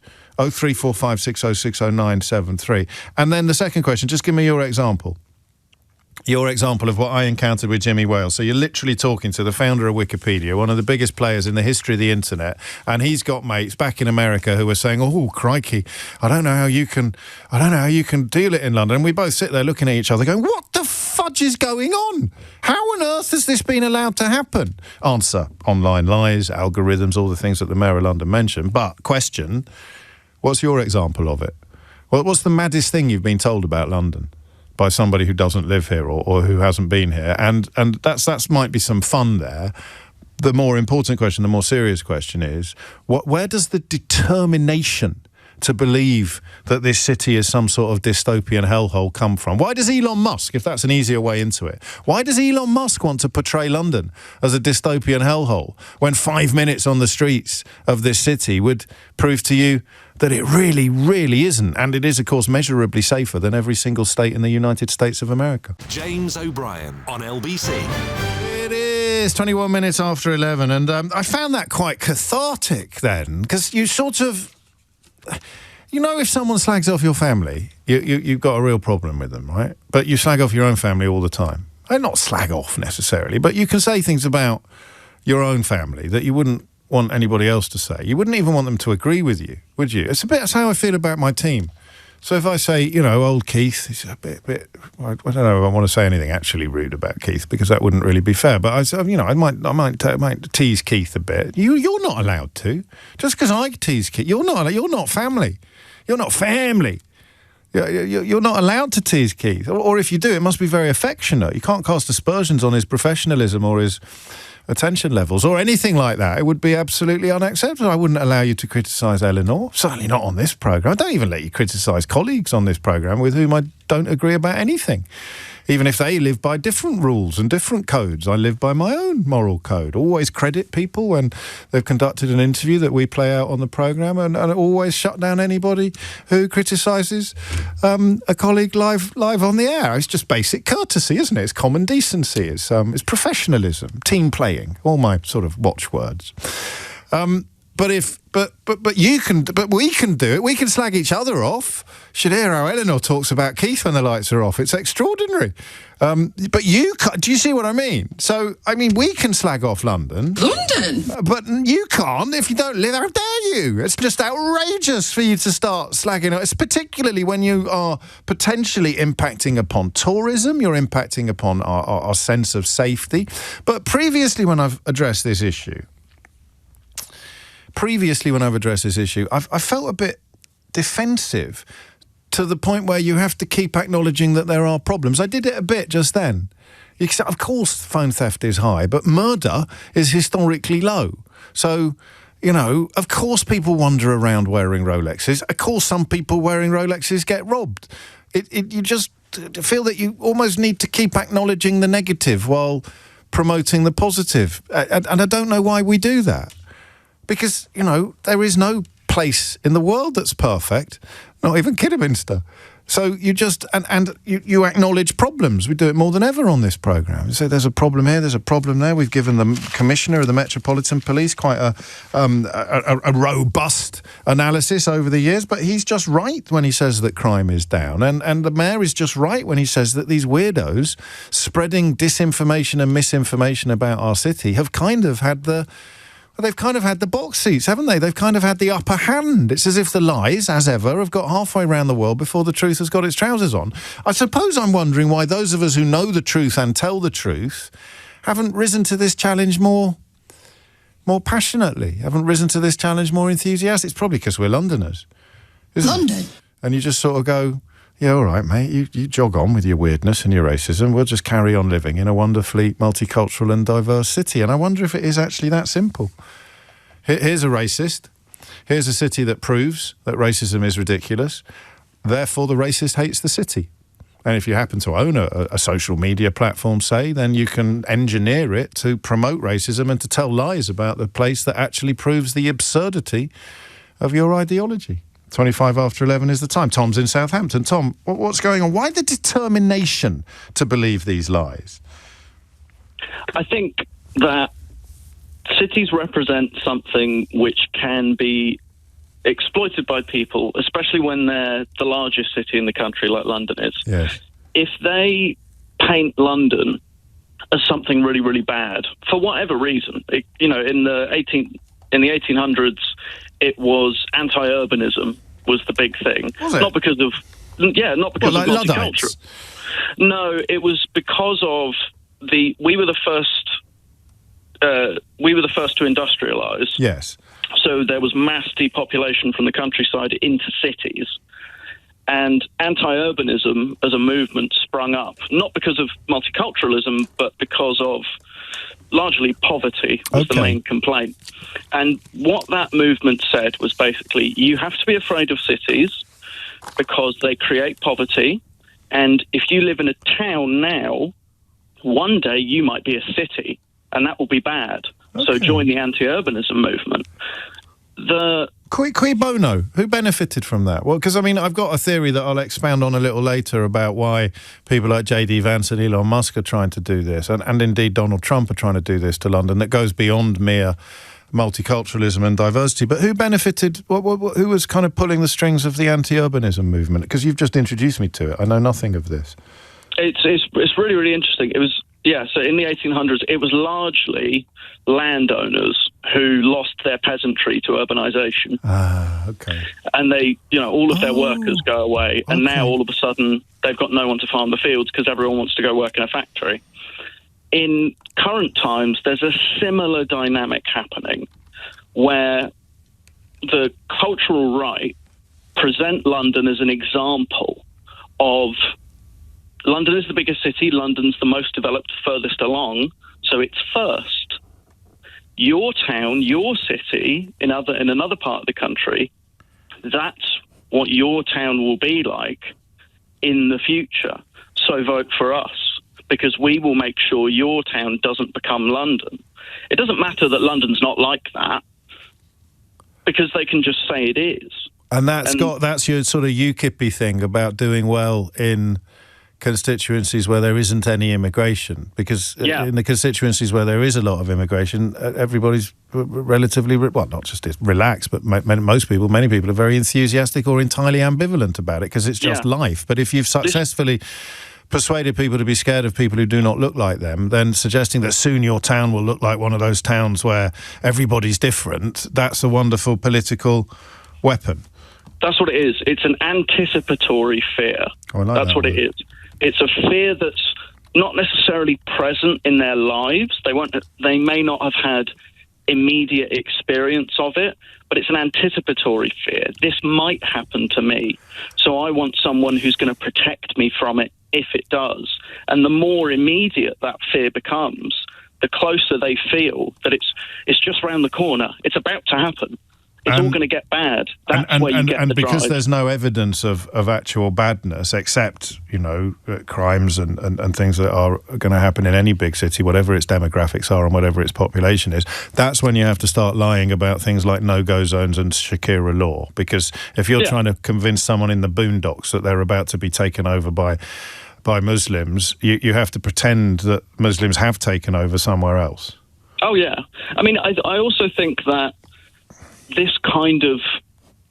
I would say it's an issue that the left has struggled I would as well. to interact with, because, I'm left-wing. We kind of instinctually sort of get uncomfortable and are afraid about confronting it. But, we're one of the most multicultural countries on the planet. Integration is a super hard thing, and you can do it badly and it can go wrong. I think for the most part, the UK is really, really well integrated, especially if you look at our marriage rates between ethnicities and religion. We do really, really well on that kind of stuff. But there is some social integration stuff we could do better. For sure. I think, for example, it's... What about the determination? Because we're looking at the benefit. That's why I like that phrase. I haven't used it for a while. That's probably my classics are kicking in again after watching the Odyssey last night, although this is Latin, not Greek. The old cui bono thing. You can see why Farage might want to portray London dishonestly. Oddly, even his colleague who's running for London Mayor wants to portray London dishonestly, which is an interesting position to adopt. And you can see why right-wing politicians in the United States of America would lie to their voters that, London is awful, and if you don't follow us, we will end up like that. But the determination of an ordinary guy or girl on social media or beyond, what comfort do they get from it, or what payoff do they get from it? Well, I suppose I'm asking, I can see what the con men are getting out of it. What are their marks getting out of this? This kind of comes from when we see problems. This is chin-stroking human nature stuff, but sod it. When we see problems, we really want to understand why they've happened. Yes. And quite often, there isn't a solid reason why. And that's really, really upsetting for our brains. So we put one there instead. We put one that feels good, that makes sense. COVID wouldn't have been as bad if the government had just prepared better. Yeah. Hitler wouldn't have been as bad if we just started the war earlier. When actually, what this comes from is a kind of historical grief where we look back at things and we go, if only we'd done better. And then someone comes along and says, you could have done better. Simplism. It happened for this reason. It's a touch of the old simplism, isn't it? Oh, yeah, big time. And simple answers to complicated questions, which is the sort of Bible of populism. And so I'm still not quite there. You're brilliant at this. Is it your field of study or something like that, or are you just an enthusiastic amateur? No, I'm sorry, darling. I'm just a massive nerd. There's nothing wrong with that, darling. No. But I get an element of what you've just described, but I'm sitting in, let us say, Kidderminster. Sure. And last time I came to London was 10 years ago to see a show. And I not only do I believe that London is a dystopian hellhole, but I'm going to argue with Londoners who are telling me that it isn't. That second bit, where does that come from? There's a kind of... We're really good at believing things. We're not very good at changing our minds. Yeah, okay. That's where this problem comes from, is that once you start really believing in something, you see evidence where you can, you create evidence where you can, and you ignore evidence that doesn't suit you. And that's true everywhere. We're really good at excusing This is brilliant. So, and that's not confined to bigots and racists or any political affiliation. No. I'm seeing it at the moment with quite a lot of Keir Starmer admirers. They've kind of... You've made your decision, and that is now your position, and you will not be moved from it regardless of what effort or evidence is provided. That I believe Keir Starmer was hounded out unfairly of my inbox. It's not full of it, but I'm just using them as an example that this is not confined to any constituency or political demographic whatsoever. We all cling furiously to our opinions because there's something almost embarrassing or shameful about having to abandon them, because that means we were mugged. That means we were conned. That means exactly. It's the kind of thing we have to be really consciously aware of, is if you think something and you believe in something and you come across something that doesn't match your belief, your immediate reaction is, this is wrong because it doesn't fit in. What you should do is you should have that and go, this is wrong, this doesn't fit in. Yeah. And then afterwards you should then go, but how does that exist? What is it about that? Because it's a choice, isn't it? Either this is wrong or I'm wrong. And what are most people going to pick when given that that completely binary choice? Either I'm wrong or this information is wrong. I'm going with the information being wrong, even though it's coming from people who have, oodles more experience of the issue under discussion than I have. Who just thought of Brexit? Oh, just me then. Tom, great stuff. An absolutely brilliant call. That's why we are 4 minutes late for the headlines with Dominic Ellis. James O'Brien on LBC. It is 11:37. Coincidence, I think, that these two stories appear on the same day. One looking at the incredible vitality of London, a report entitled What the World Thinks of London, suggesting that the capital's appeal rests on far deeper foundations than tax alone. Listen, it's been undertaken by a property developer who, of course, or at least it's been commissioned by a property developer who, of course, have a vested interest in attracting people to London or in portraying London in a positive light. But if Rupert Murdoch's Times are going to run it when they have been certainly party to some of the propaganda about our capital city in recent months, then I'm certainly going to draw upon it as well. The cultural pull is extraordinary. Netflix, Amazon Prime, Disney, all expanding their British operations. Pinewood and Shinfield Studios operating at capacity at the moment. See, it's not just the prison services that are full, so is our film industry. Film London estimates that about £9.5 billion will be invested in productions across the wider capital area in the next 5 years. If you don't believe that, believe the Hollywood Reporter that said recently London has become more Hollywood than Hollywood, partly because of tax incentives, premier infrastructure and a deep pool of creative talent. Head beyond the movies to sport. You've got Wimbledon, you've got Wembley, culture, you've got incredible museums, you've got galleries, restaurants, many of which are free, of course, not the restaurants, obviously, but the museums and the gallery. Culture, sport, entertainment. If there's a better city in the world, I am yet to hear of it, and that is why people like George Clooney and Tom Cruise are spending significant amounts of time in this country. Courtney Love is preparing to become a British citizen. Lena Dunham, who even did a Netflix series based on her London life. Ryan Gosling, house hunting in the capital. John Lithgow, relocating because he's filming the new Harry Potter TV series. Olivia Rodrigo, fallen completely in love with London when she was in a relationship with the British actor Louis Partridge. And I could go on. So that's the if you like, the shallow end of why London is lovely. The deep end, of course, looks at the crime figures released today, which portray well, the word you would use is plummeting. Phone thefts in the West End of London have fallen by 50% over the past year. These are the Metropolitan Police figures, not the government's or the Mayor of London. The figures also suggest that neighbourhood offences, which include theft, personal robbery and vehicle offences, have gone down by 14%. And listen, apart from on phone theft, these numbers were not particularly or high before. It has always been an amazing city. I said to you some time ago, I started noticing, when I was still on Twitter, I started noticing that these weird accounts that were dedicated to putting up footage of people of colour committing crimes. And some of them were obviously not in London. Some of them were obviously in other countries. You could tell by the signage on the shops and the establishments in the background. It was that simple. And I think the reason I didn't take it seriously was because it was that simple. You could find in the blink of an eye evidence that this was nonsense. This was long before we discovered that a lot of these accounts are run on the other side of the world, even in Muslim countries, because people have discovered that they can make a ton of money by telling lies about Muslims online. And, of course, it tallies with the rise of the serial criminal Stephen Yaxley Lennon and his desperate groping for respectability. It rises with Faragism and the attempt to portray this country as a place where anti-white racism exists. I mean, that is beyond parody, that claim. In fact, it's not just beyond parody, it's beyond contempt, because in order to sustain that lie, you have to do things like ignore the family of Henry Novak when they ask you to tell the truth about their son's murder. But some people are prepared to stoop that low, of course. And obviously, to take it back to brass tacks, my pet subject being that if you are benefiting from epic inequality and unfair redistribution of wealth, then you have to keep the plebs away from the gates of your castle.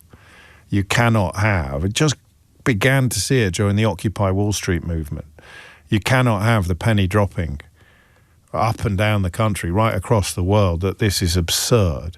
Someone as rich as Elon Musk, in a world, not just a country where there's still epic poverty, is obscene. It's utterly obscene.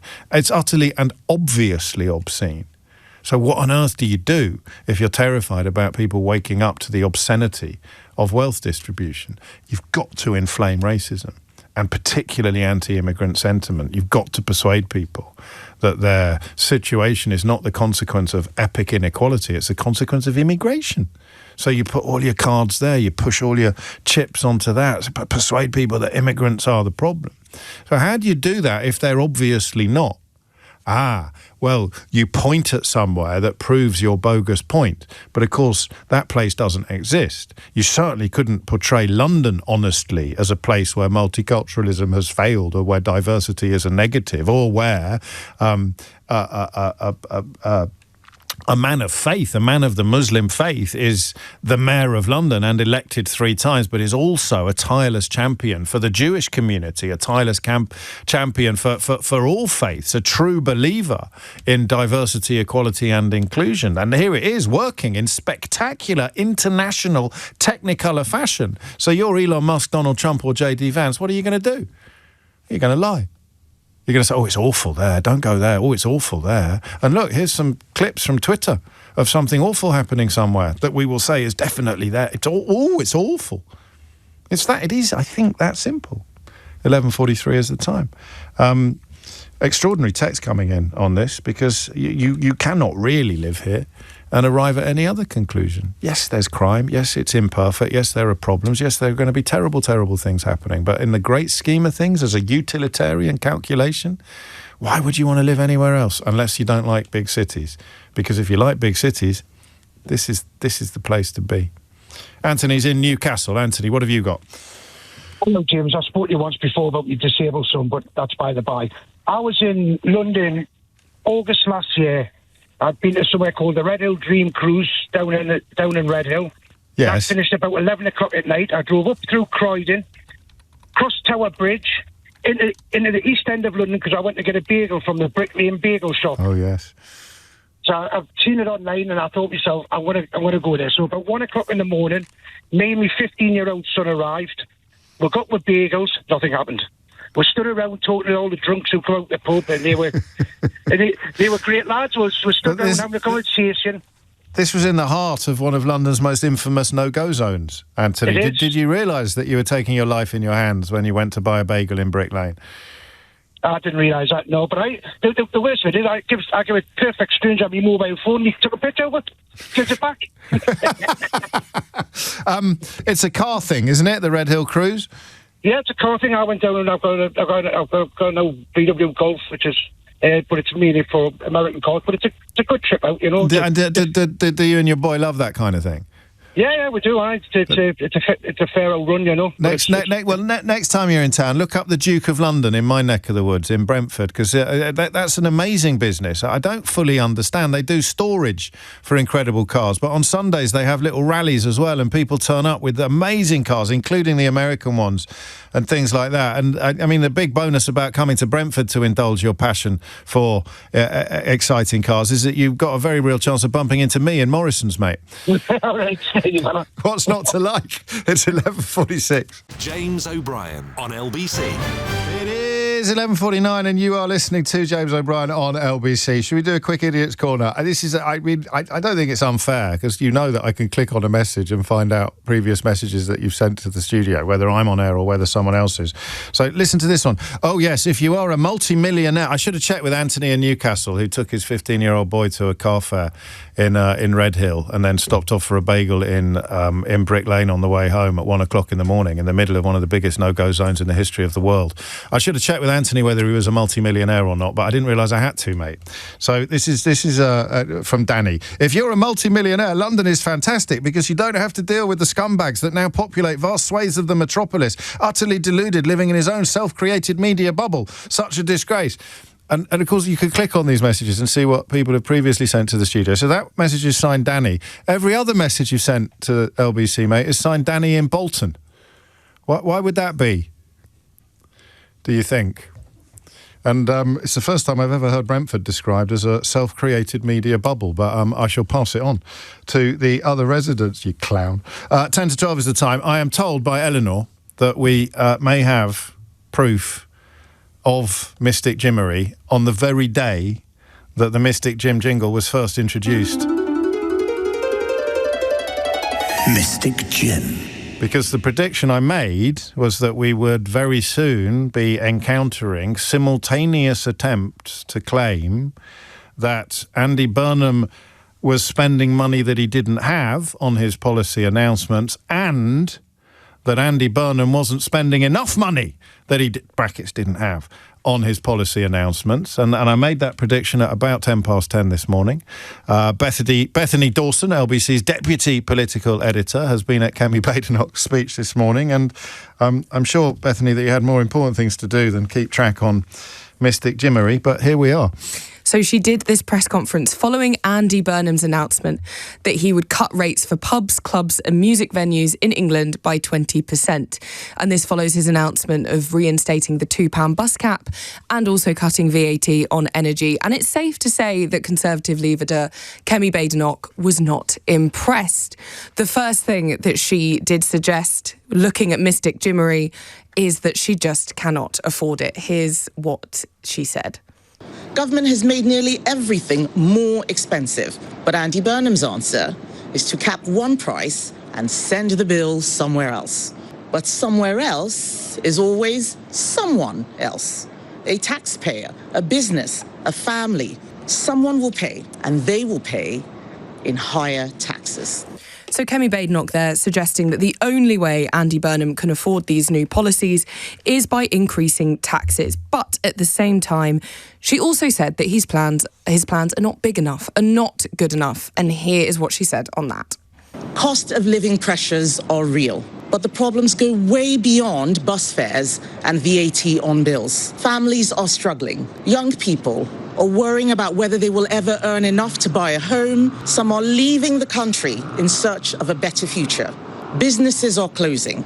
People are working harder, but feeling poorer.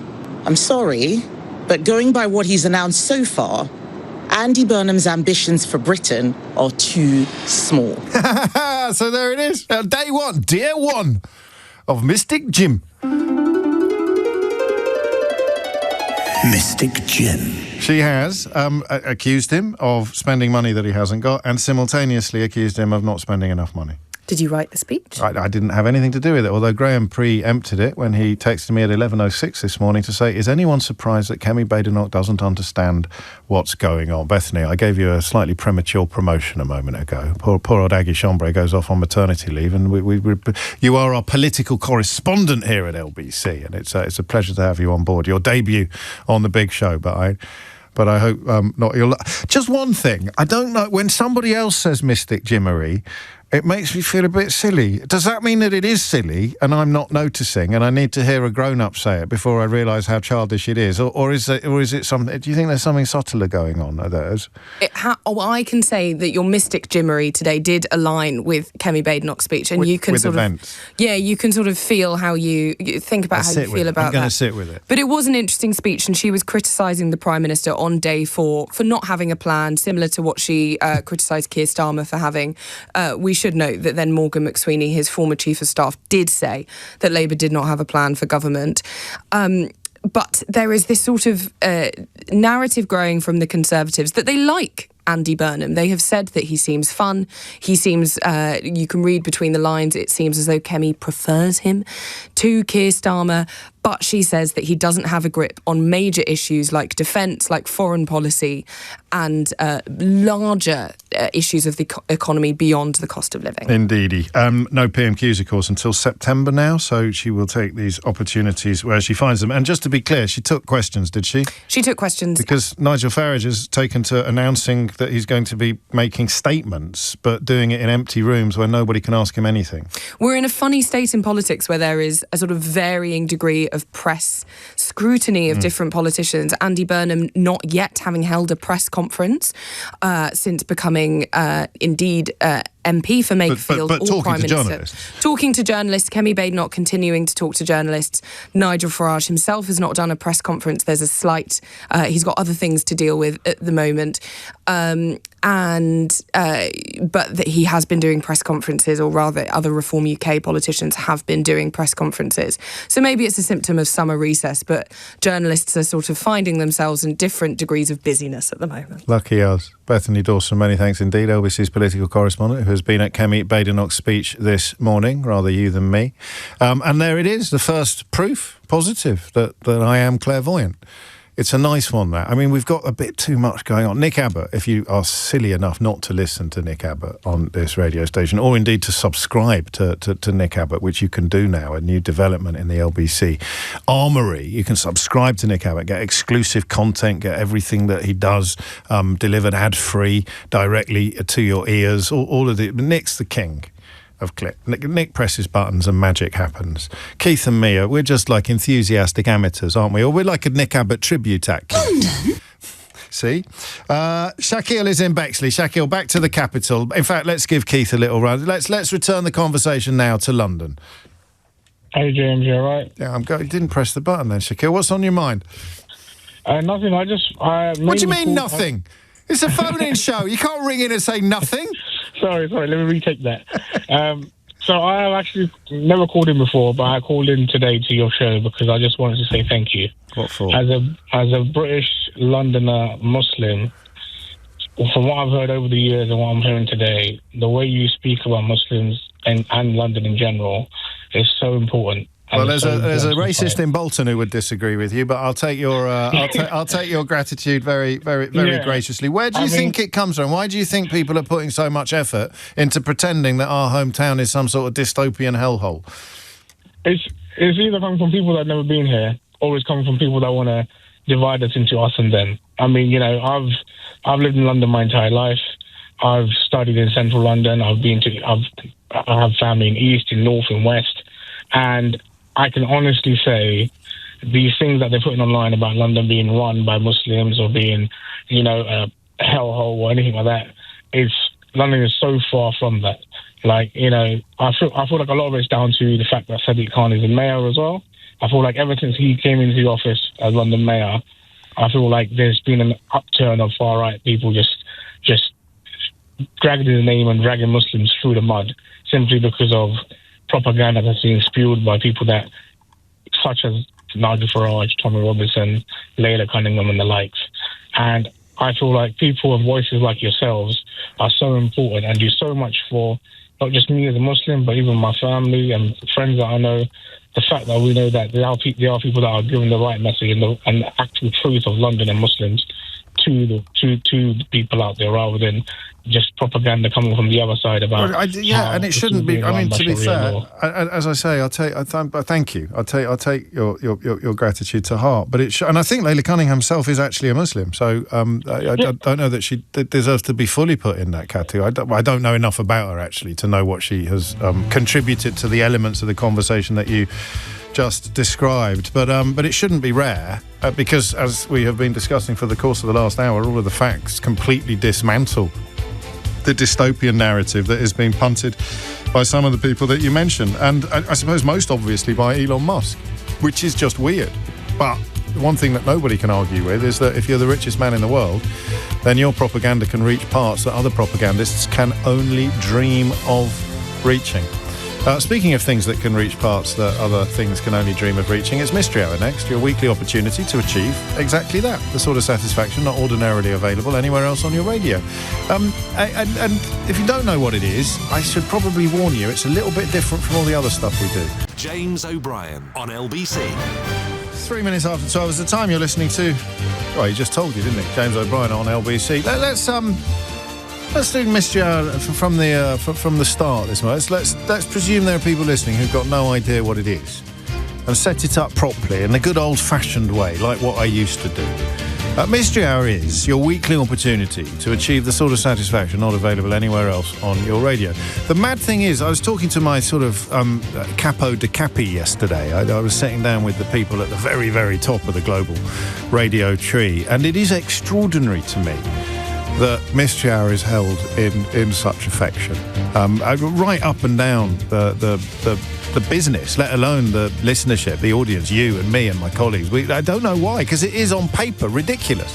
Someone rings in with a question and someone else rings in with an answer, and that's it.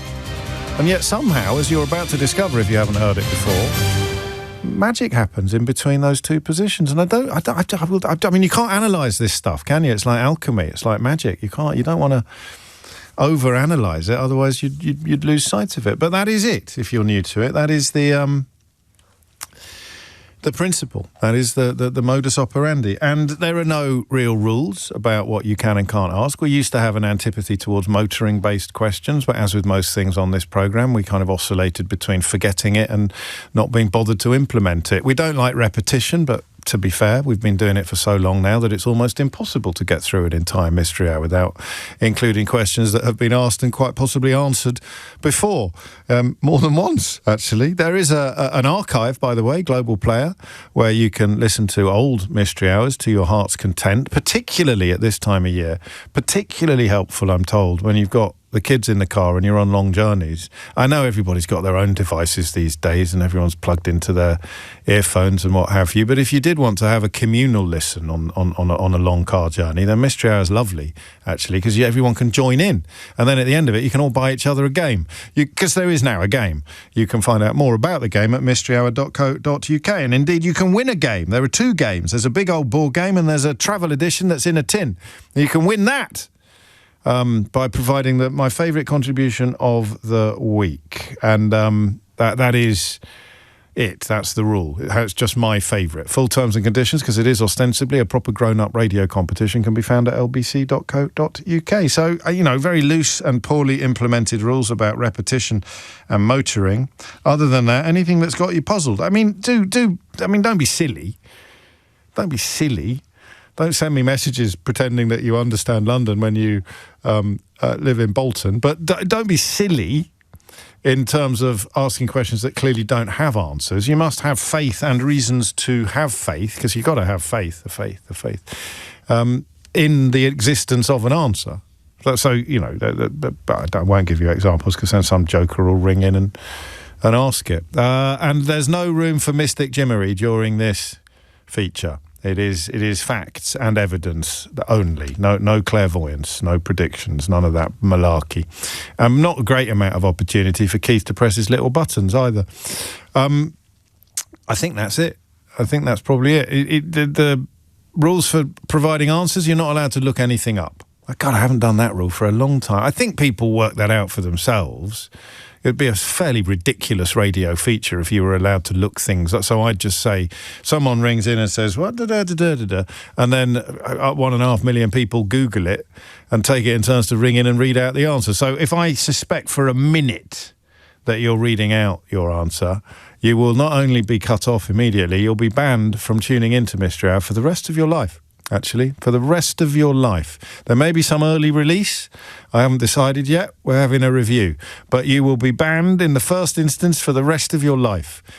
I don't know how we implement that rule, but frankly, I don't care, because you'll just be banned. You're barred. You're banned. So don't look things up. You have to know the answer. And I will ask you what your qualifications are, which gives you an opportunity to prove to me that you did indeed know the answer. 12:07 is the time. I've done the board game, I think. I've mentioned the game. I've given out the rules. T's and C's, lbc.co.uk, and, of course, mysteryhour.co.uk. Andy's in Lincoln to kick things off. Andy, question or answer? It's a question. Carry on. Morning, James.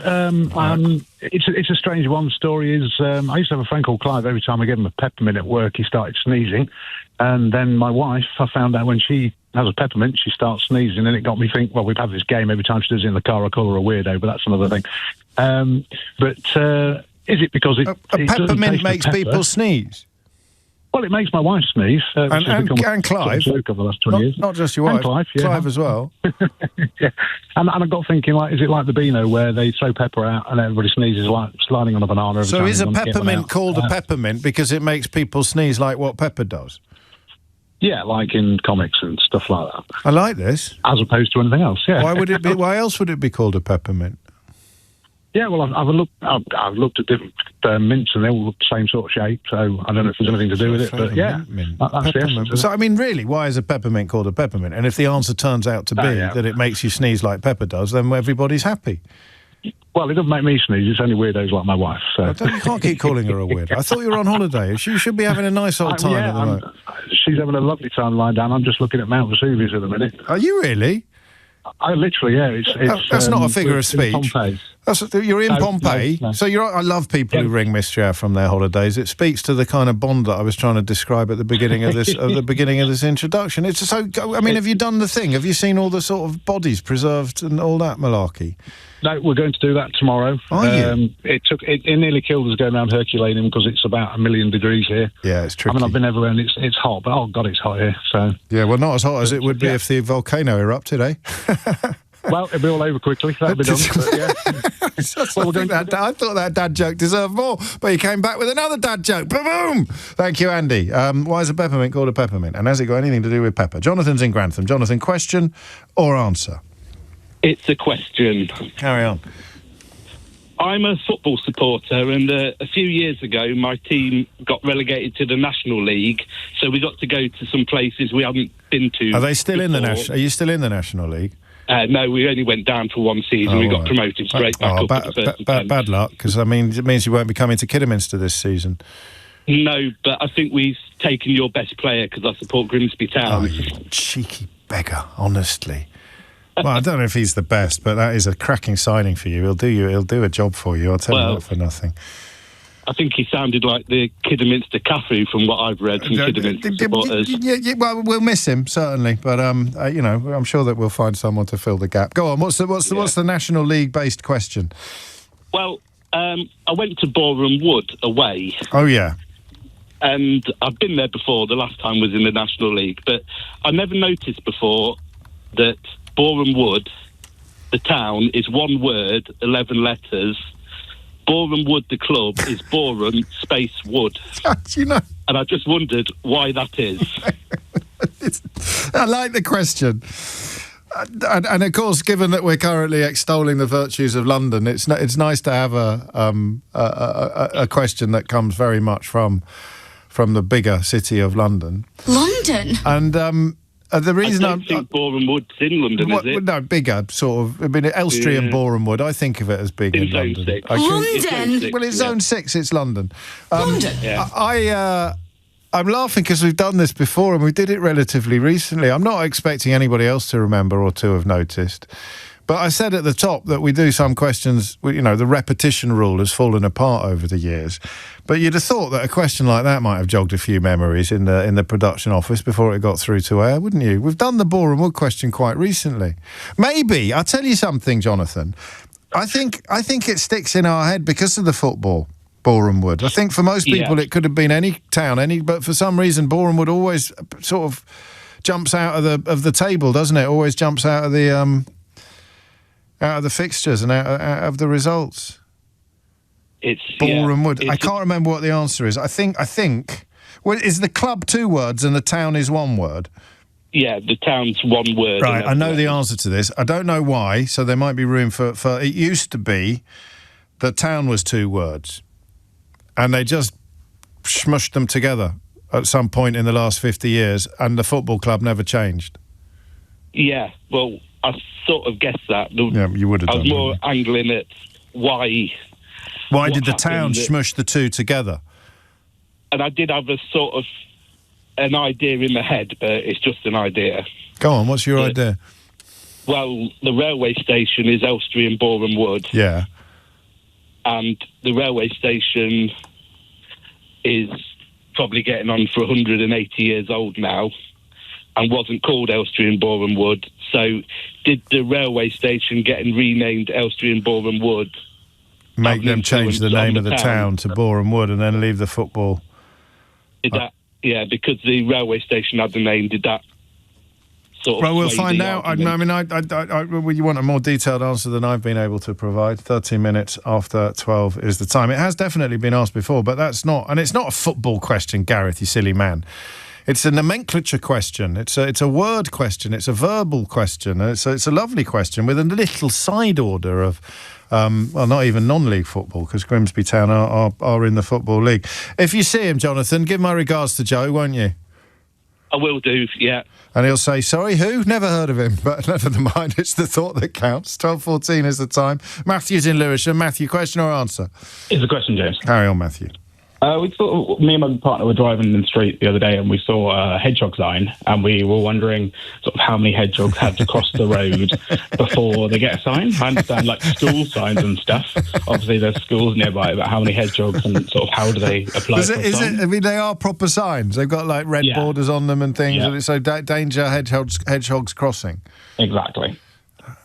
And of course, there's a chance anywhere in the world at any given point that a hedgehog could be crossing the road. Exactly. So why? What needs? I mean, are there such things as hedgehog colonies? Do we know? I do not know. I think of them as quite solitary creatures. They're very prickly.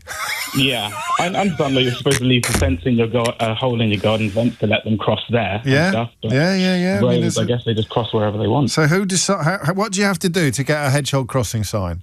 Exactly. What has to happen for a hedgehog crossing sign to be put up? Yeah, and also who's checking it if I was to report a couple of hedgehogs crossing falsely. Well, that's what I mean. It's an extraordinary question. It's a brilliant... Well, the more you think about it, the more dimensions this question has got. Exactly. You could get a snide hedgehog sign. Like you say, you could ring in and say, I've just seen a hedgehog crossing the road.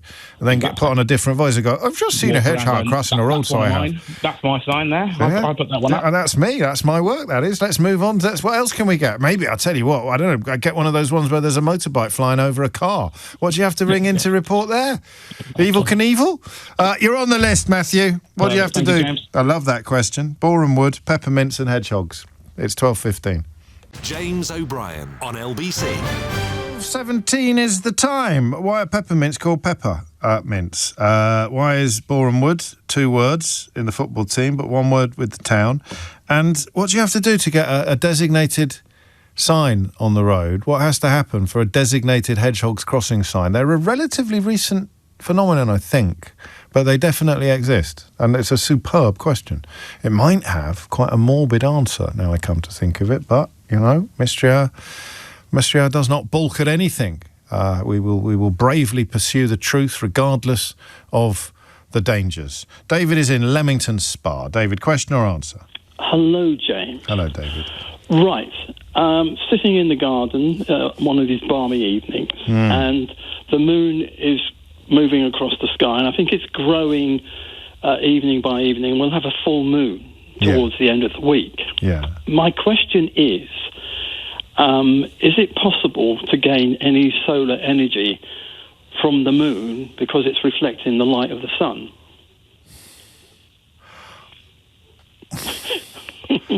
Keith says no. Okay, well... That's it. There you go. Round of applause for Keith. That's all. Right, no, stop it. Don't you dare. Stop it. I mean, so you mean,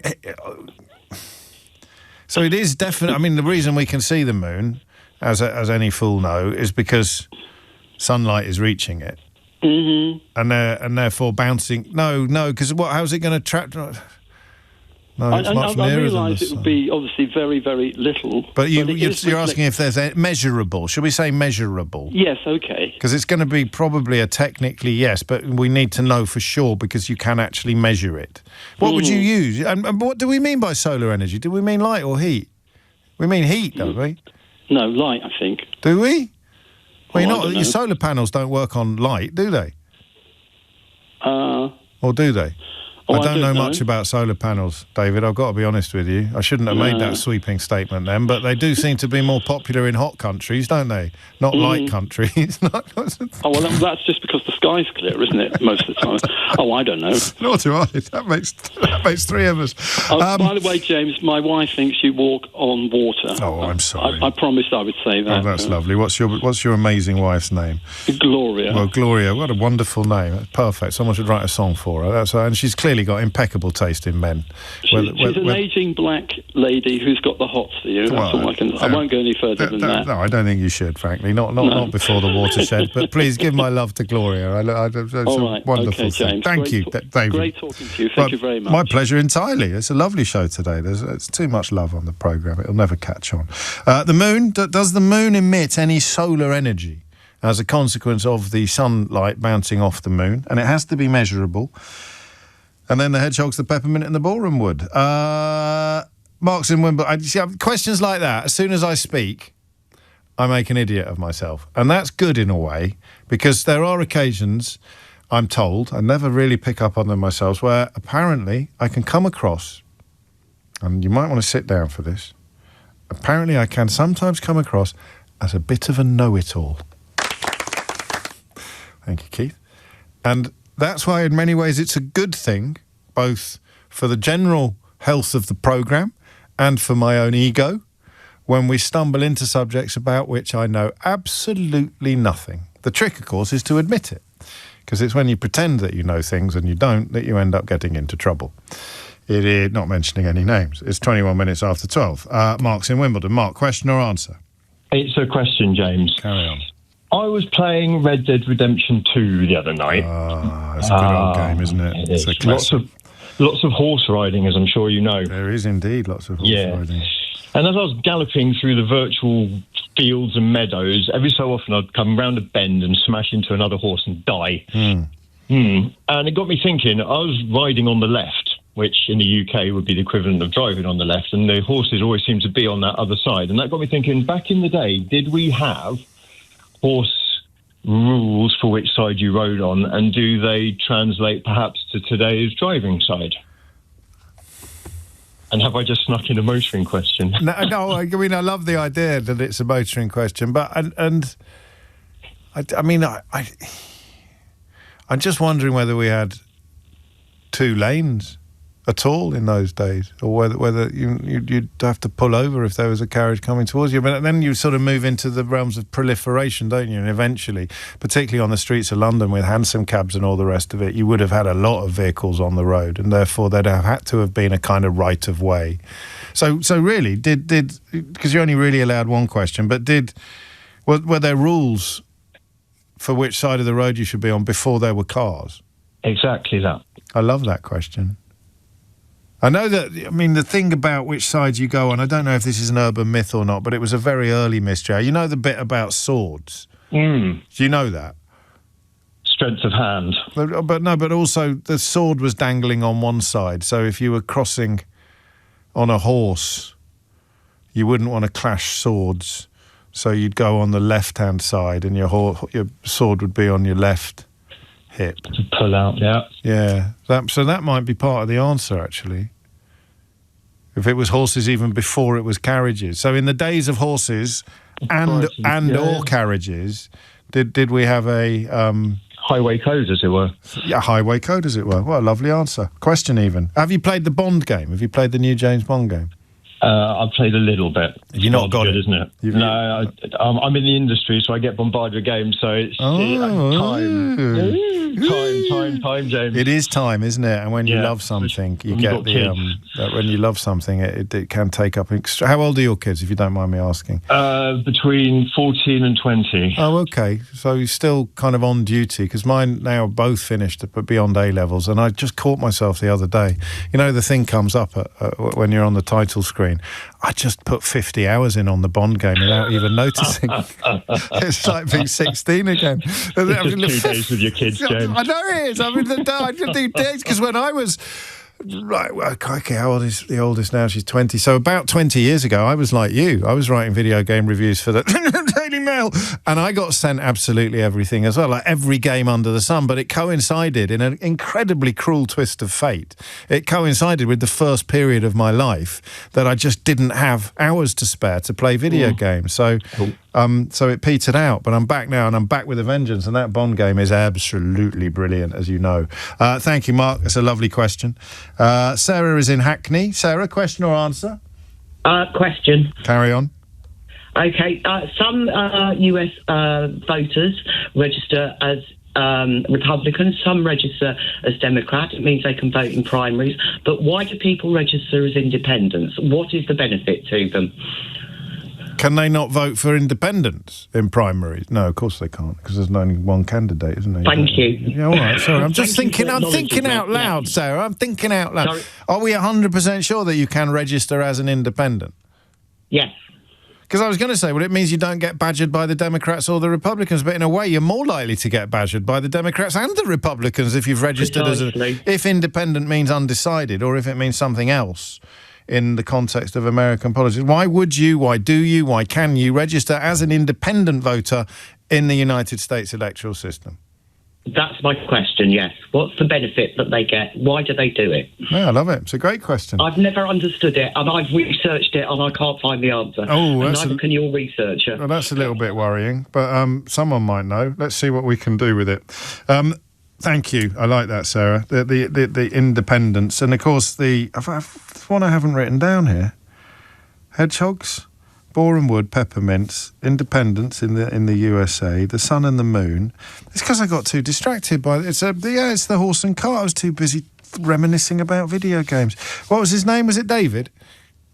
Mark. Mark. David was the moon question. Mark in Wimbledon was the horses question. There we go. There's a professional somewhere inside this radio presenter fighting to get out. Kevin's in Welling. Kevin, question or answer? Question, please, James. Go on, Kevin, when you're ready. Yeah, just a quick one. I was driving back from Leeds this morning, back to London. London? Indeed, yep. You've got to use it.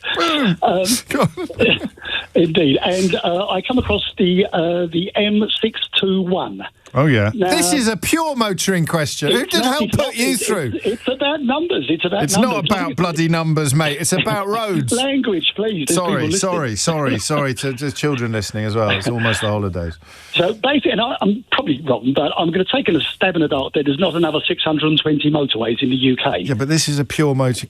Would you just excuse me for one moment, Kevin? Would you? Away. Thank you. I think the children are already on holiday, so I will watch my language even more than I usually do. Eleanor, who put this through? Was it you or was it Martha? Who put this through? This is a pure motoring question. This couldn't be more motoring.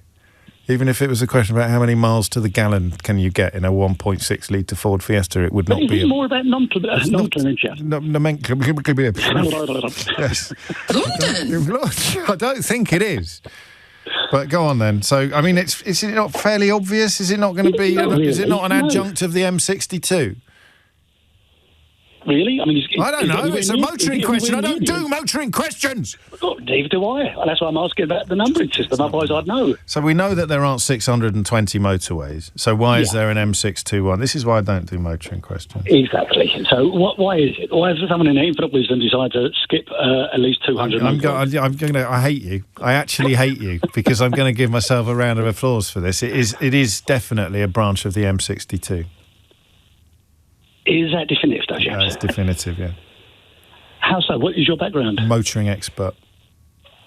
Well, it's little James May, I guess, isn't it? He's on later today. I think he is on later. God, you're doing Tom Swarbrick's promotions for him. I think James May is on later today with Tom That's if he's off the golf course by now, that is. Indeedy doody. I'm not going to take the round of applause, but and I should, because it means someone can ring in and answer the question, which means we'll be going flipping motoring crazy. But okay. Don't do this again, Kevin, all right? Well, to be fair, it's only the second question in 10 years, James. Well, yeah, but, don't do it again, even in 10 years. I don't want to. It's a pure... You could argue with the... I don't want to get into a habit, you're right. No, it's not. Oh, dear. There's a reason why I banned them, you see? You see? Richard's in Bury St Edmunds. Richard, question or answer? Question, James. Carry on. Why do we have extra time in football but not in rugby? How do you mean? Well, we have obviously injury time in football where we have injury time or extra time. That's what I was clarifying. Sorry, injury time. So we have like 3 minutes added on, 6 minutes added on. But in rugby, when it reaches 80 minutes, that's it. I think the watch during an injury. No, he doesn't. They play on until there's a natural break in play in rugby union. I know, but when there's an injury, if you look at the stopwatch on the top left-hand side, the clock stops. But in football, the clock carries on. Oh, I see. I see what you mean. I don't know. I mean, I presume it's because in rugby the injury is much more likely to take a heck of a long time than it is in football. Well, I only thought about it because the amount of goals that are scored in added time. Yes. So they don't. Yeah, I don't know. Your analysis is correct, but it's a good question, I suppose. So why don't they stop the watch? All he has to do is stop the watch in football, and then there's no time taken up by the injury. It's 90 minutes all day long. Whereas they do it in rugby and it works fine. So why is it we don't do it in football? They do sometimes stop the watch in football. Do they? I think so. Oh, okay. I could be wrong. I mean, it's not the bit I'm paying the most attention to be honest. But I've never had a game of football that I've seen or heard of that's gone no extra time. So the ball's out of play in rugby. The watch stops when it's out of play at all. If it goes over the line, so you get exactly 80 minutes of play. Yeah, but including injury or. So why don't they do the same in football? In football, yeah. Okay, yeah, that's all right. So why do rugby and football treat injury time differently? Yeah, and it'd be interesting to see if anyone done the analysis on the Premier League table if they goals cancelled in extra time, where everyone would have finished. No, it wouldn't.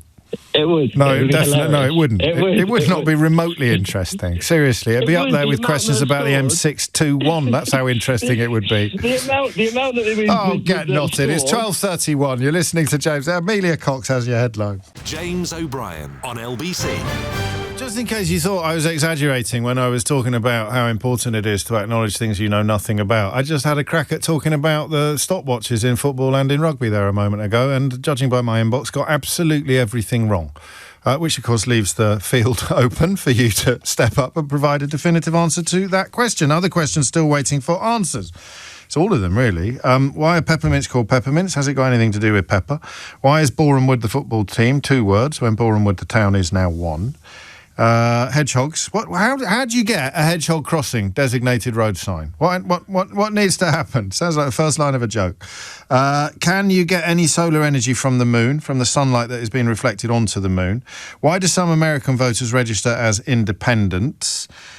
Did you have a highway code before you had cars? So when it was all horses or horses and carts or carriages, did you have to go on the right or the left like you do now? And finally, the one about the watches in the football and the rugby. Dave's in Newcastle. Dave, question or answer? Question, please. Carry on. Hiya. Hello, Dave. Well, first-time caller, so obviously welcome. Very, very nervous, and I know it's just us two. It is. But I talk, so there's no need to be nervous. No, exactly that. Just you and me, chewing the fat, shooting the breeze. Away we go. All right. I was watching a TV programme last week about fiddler crabs. Oh, yes. And I was just wondering, when male fiddler crabs fight each other, do they only fight crabs with the large claw on the same side as theirs, or can they fight against crabs with the large claw on the opposite side? Do they definitely do the large claw on both sides, fiddler crabs, or do they? Are they all?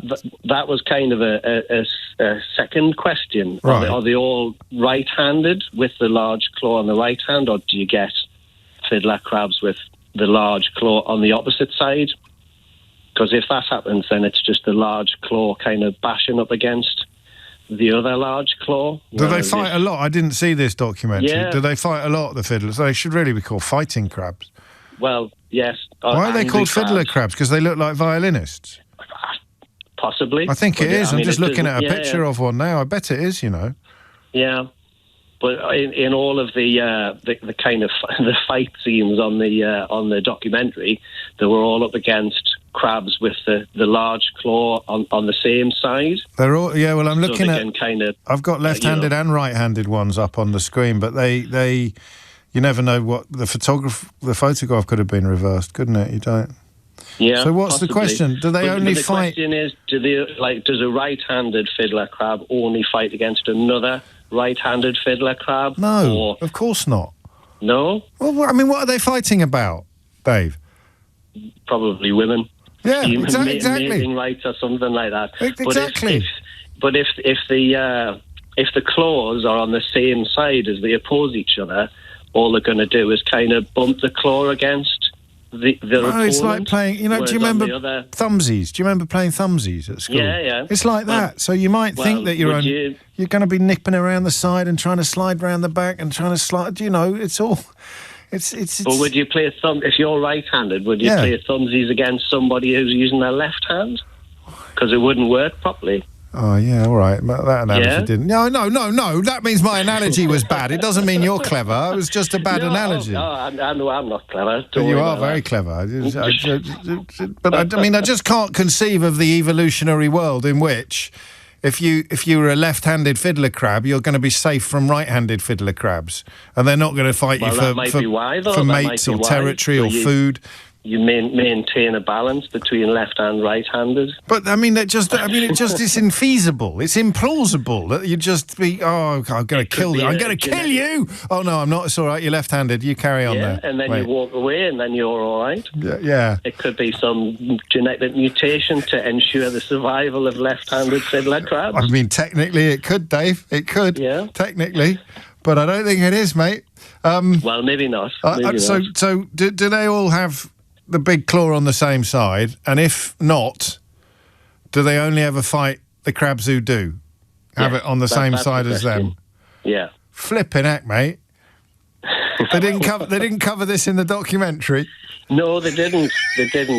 Well, that's it. I'm not paying my licence fee. In their scientific investigation. I'm not paying my licence fee ever again. What do they think they're playing at with this kind of poxy, half-baked analysis of fiddler crab claws? It wasn't a David Attenborough documentary. Obviously. That's where they went wrong. Obviously. Well, I bet it wasn't Chris Packham either, was it? Actually, it was. Oh, no! I'm sure Because I was about... then I missed it then, because I've watched a couple of episodes of that. And it's brilliant, Evolution, the new Chris Packham one, and he is. I know. It's I'm really a big fan good. of him. Yeah, definitely. But he hasn't covered the big old claws on the big old. No, that was an oversight on his behalf. Possibly not, then. Just 12:40 is the time. So a fiddler crab, if you're not familiar and you haven't managed to work it out for yourself during that conversation, is like a normal crab but with one massive claw on one side. And what we need to know is whether or not the massive claw is always on the same side. And if it isn't, do they fight the ones on the other side? Ah, man. It is 20-1. You're listening to James O'Brien on LBC. Wayne's in Basel. How did you... Okay, everyone's getting through today. Question or answer. We've got a WhatsApp group. You're using up a phone line that somebody... No, this is really important because it's not in my magic book, as Scott calls it. Well, go on then. This is the Brewer's Dictionary of Phrase and Fable. But firstly, there are no thermostats on the side of photovoltaic solar panels. There's a little clue there for you. So it's all about the light, nothing to do with heat. I'm an idiot. Yeah, I could have told you that many times. We knew that. Go on then. Question or answer? It's a question, and it's to the phrase jinx, when you say something at the same time as someone else and you go, oh, jinx, and you can't say anything until someone says your name. Yeah, if you also add now, if the youngsters have told me, jinx, padlock 1, 2, 3, you can't speak something. But anyway, yeah, everyone is familiar, well, they are now familiar with what you describe. We say something at the same time, one of us goes jinx and the other one has to stay silent. Yeah, and because I thought I'm going to have a look in my book, because I was reminded from you digging me out from last week's Mystery Hour. You weren't on last week's Mystery Hour? No. I forgot it was on, and I was looking in the WhatsApp group, and I was like, what's going on? Oh, no, that's correct, yes. It's a bit niche, this. There's only 4 of us in the WhatsApp group. I don't know that it plays well to the other 1.496... But 94. To you, it's only us talking. So. Yeah, no, but that's true. Yeah, don't get nervous, Wayne. You carry on, mate. It's only me. Yeah, but I just did, because me and the missus did it the other day, and I was like, I must look that up, and I forgot about it until Mystery Hour started today. I looked it up, and I was like, it's not there. It's not there. The origin of jinx. Where does it come from? I like it. Speaking of our WhatsApp group, Scott's very excited that you got through. Yeah, Gary's probably up a ladder somewhere. But the story that you shared about, let me get the time absolutely right, about the story that you shared about 9:20 this morning about how other programmes handle the LBC switchboard. Yeah. I shared that with Eleanor. She was tickled pink. That's a good story. That's a very, very good story. But obviously this is appalling radio, because there's no way I can share it on air, because it would involve doing that thing that I've been boasting all morning about never doing, which would be critiquing colleagues or allowing criticism of colleagues. You're on, all right? Answer. Find me an answer. You what? Find me an answer. Yeah, I will. I'll get you a jinx. 12:43 is the time, and that is the first and last mention live on air, but by two members of one of my WhatsApp groups of the WhatsApp groups, because there's nothing more annoying than saying, "Oh, I can't say this on air." It's a bit like, I had a colleague once, and she would very often say, "Oh, you'll never guess what," and I'd go, "What?" and she'd go, "Oh, I can't tell you." I'm lying. I still have the same colleague. Actually, it's Eleanor. It's one of the things she does a lot. You've stopped doing it recently, haven't you? Did you make an effort to stop doing it, or you did? Jenny, good.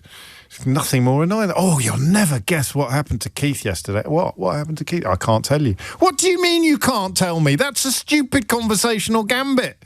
It's a cruel one as well. But it's up there with me saying, "Oh, Wayne put something hilarious in our WhatsApp group this morning, but I can't tell you what it is, so I'll never do that again." Well, or I'll tell you what it is, because I do sometimes struggle to self-regulate when it comes to sharing things on the radio, but I'll try not to for the time being. We need some answers. Holly's in Epsom. Holly, question or answer? I've got an answer. Oh, hallelujah. What is it?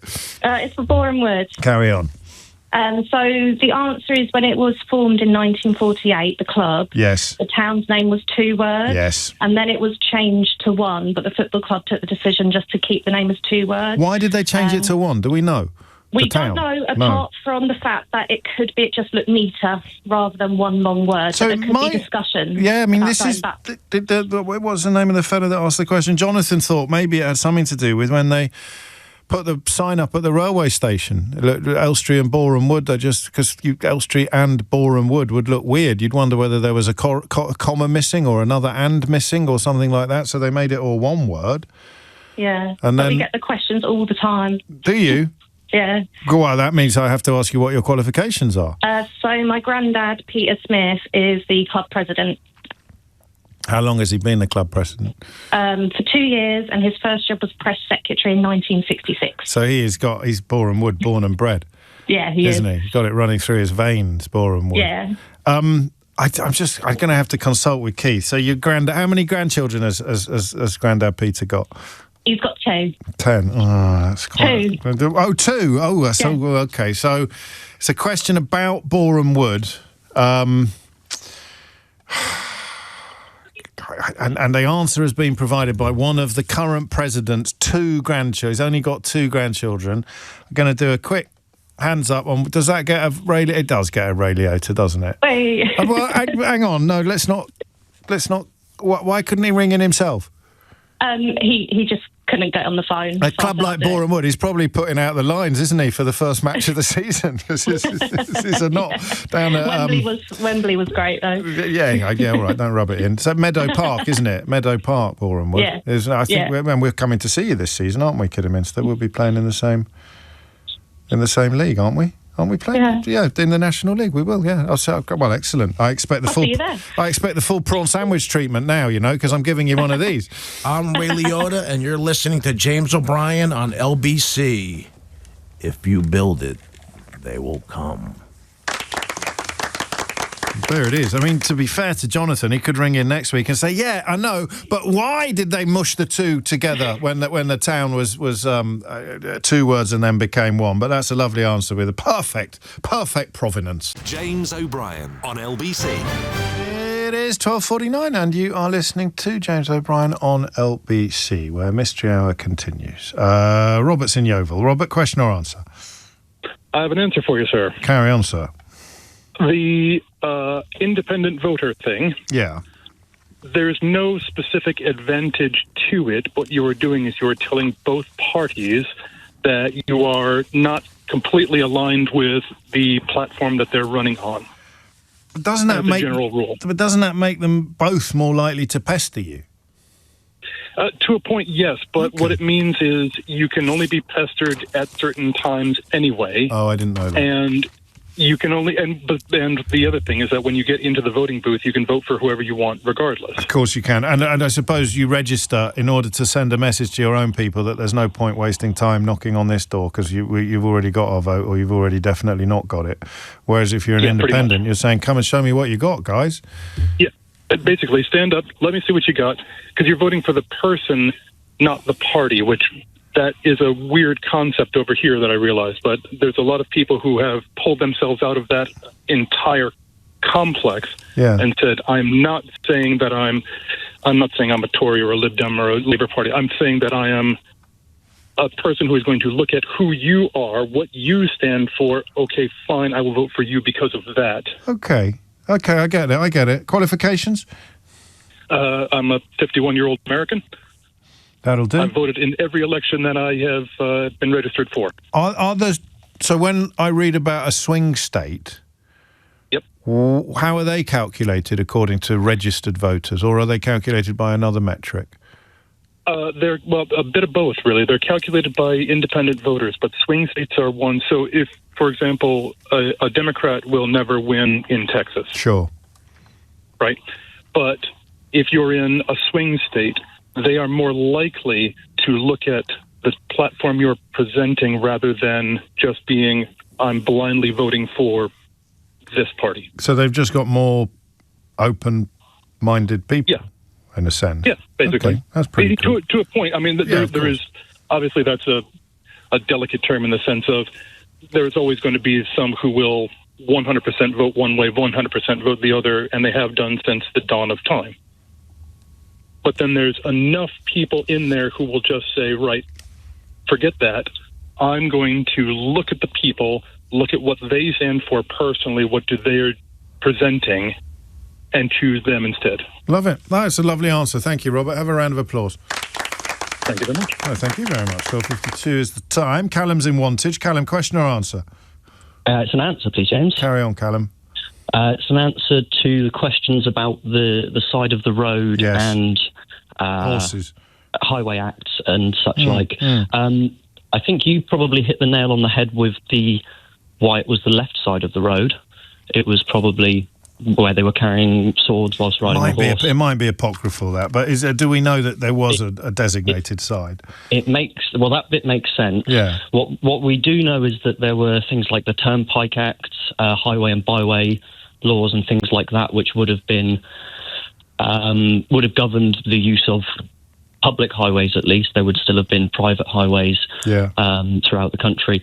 But the reason that I called regarding the sides of the road specifically is I worked for several years in a historic pub in Devon, which was on the side of the Mariners Way. Oh yes. Which was the first lit highway in the UK. It went from Bristol to Plymouth. Wow. And it was used by mariners who would miss the boat in Bristol. They would travel along the road down to Plymouth to catch the boat. Well, I never. We know that they would, if they couldn't afford the horse and carriage, they would walk and they would sing sea shanties and things like that. There's a huge tradition in the centre of Devon of sea shanties because of that. And if you follow the bits of the road that are still there, including through the village that I used to work in, where the pub that I was in was, and it was a coaching inn, and you can at least follow it from east of Exeter, from it, and then through Exeter and down as far as Tavistock. Right. And most of the villages will still have a coaching inn, or a pub as it is now, on either side of the road. Really? So one would have been for people who were going in one direction, and one would have been for people going in the other direction.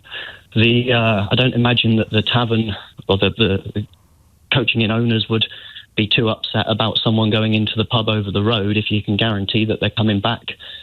But why would they need to do that? Why could they not just turn in? Because the roads aren't going to be that busy, are they? I mean, you're going to be able to swing a left or swing a right and go into the other one. I mean, it could be to do with traffic. It could be to do with the mechanics of turning a horse. Maybe it could. I'm not an equestrian. No, nor am I. But if you've got if it's a stagecoach and you've got four or six horses in front of it, then maybe it is. Really, I don't know. And anyway, you've done it. You've answered the question. You've witnessed it. Which way was it? Was it the left side going forward or the right side going forward? In terms of...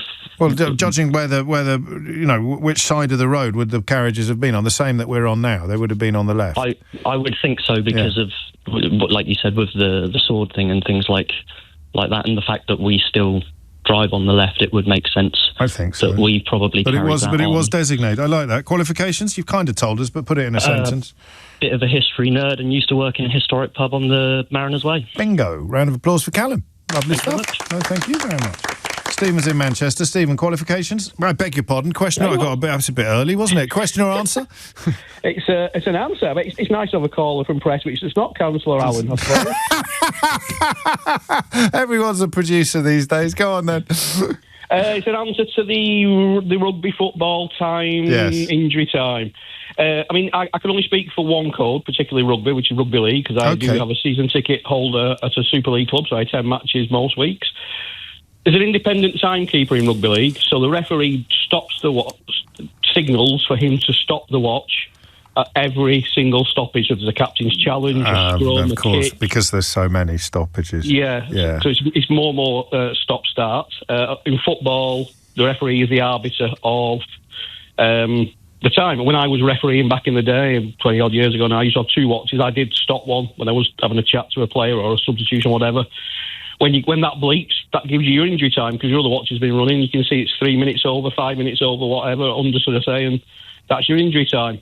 But in rugby league, there's more stoppages. Having said that, at the minute, it's a bit of a contentious thing with the stoppages in rugby league. I attended a game the other week. It's 80 minutes long. It kicked off at 3 o'clock. And with all the stoppages, it finished at 5:15. Good Lord, really? Yeah, and there was a match apparently in Super League the other week, kicked off the exact same time as a World Cup game and finished 15 minutes after it. Good grief. I mean, it's surprising, but not shocking, and I should have realised that the answer, because it would apply in union as well. There are just way more stoppages in rugby than there are in football. Yeah, it doesn't flow as well, or as quickly, should I say. So, quickly you can have. You can't have well. I mean, that's opening up a right old box of Pandora's box. I love that. Salford Red Devils, is it that you follow? No, Lee Leopards. Oh, okay. Have you seen the news about Paul Rowley this morning? I just saw it whilst I was listening to you earlier on. Ex-Lee coach, of course. Yeah, it's a turn-up, isn't it? And he was a year below me at school as well. Was he really? He was indeed, There's no sport like rugby league when it comes to family and community, is there? There's nothing like it. I love that. Qualifications? Well, you've told us, but tell us again. I did that. Well, I season ticket holder at Lee, so I watch rugby league every week, and also have been. I was a qualified football referee back 25 years ago. That's pretty good. Round of applause for Stephen. Lovely stuff. Squeezing Flo in Brighton. I don't know if I can. Yeah, go on then. Quickly, Flo. Question or answer? Answer to your fiddler crabs. Yes. It's about a 50-50 even split within the male population of fiddler crabs in terms of the laterality on the left or the right. Seriously? As to whether they're... Yeah, so they have sexual dimorphism. The males are the ones with the big claws, and it's about a 50-50 split. And do they fight with each other? Does a right claw fight with a left claw? Basically, it's to do with how they square each other up. So they run down into their burrows and they actually use drumming to ascertain how big each other are and how big the burrows are. So they'll base it upon how big they are in proportion to each other. But it kind of does make sense that, yes, with the way they angle themselves when they wave at each other, tends to be left to right. You are joking. So you had a point. Yeah, pretty much. David, no, it wasn't David. Who was it? It was Dave. I've had a David and a Dave today. It was Dave in Newcastle watching his documentary, coming up with all sorts of jibber-jabber, and he was actually onto something. Well, there's a whole department at the University of Exeter who are doing research on fiddler crabs. Well, there you go, Dave. You heard it here first. Qualifications, Flo? My master's thesis was on percussive behaviour in Afruca tangeri, the fiddler crabs, in the Algarve. Oh, when's the last time we had two in one day? Asma, could you spare me 1 minute? Do you mind? Of course. Are you sure? Yeah. Because this is quite... I mean, your actual master's thesis was on fiddlers, crabs, claws. Yeah, but I was specifically on we've discovered that they're using drumming to communicate. So they wave at each other on the beach. But what they're actually doing, I'm the first person to do it, not to gloat. Shut up. I defined 3 specific types of drumming that they're actually doing at each other, and I defined what each one meant. Oh, I don't know that they've ever done it. I mean, this is just absolutely a shoo-in. I'm Ray Liotta, and you're listening to James O'Brien on LBC. If you build it, they will come. You thought your masters would never come in useful, didn't you, Flo? I know, I'm kind of using it. I do marine science now. I'm joking. It's 1 o'clock. What a lovely episode of Miss Jack. Can we give Flo a game as well, I think, because that was... or Dave in Newcastle, actually. I'll give it... I've said Flo now. I've got a bias here. I said it to Sheila the other day. I give way more games out to women than men. And do I not? Eleanor says I don't. Spoil sport. Anyway, that's it from me for today. I'll spare you the rubric because I'm running a bit late and Asma Mia is here. James O'Brien on LBC.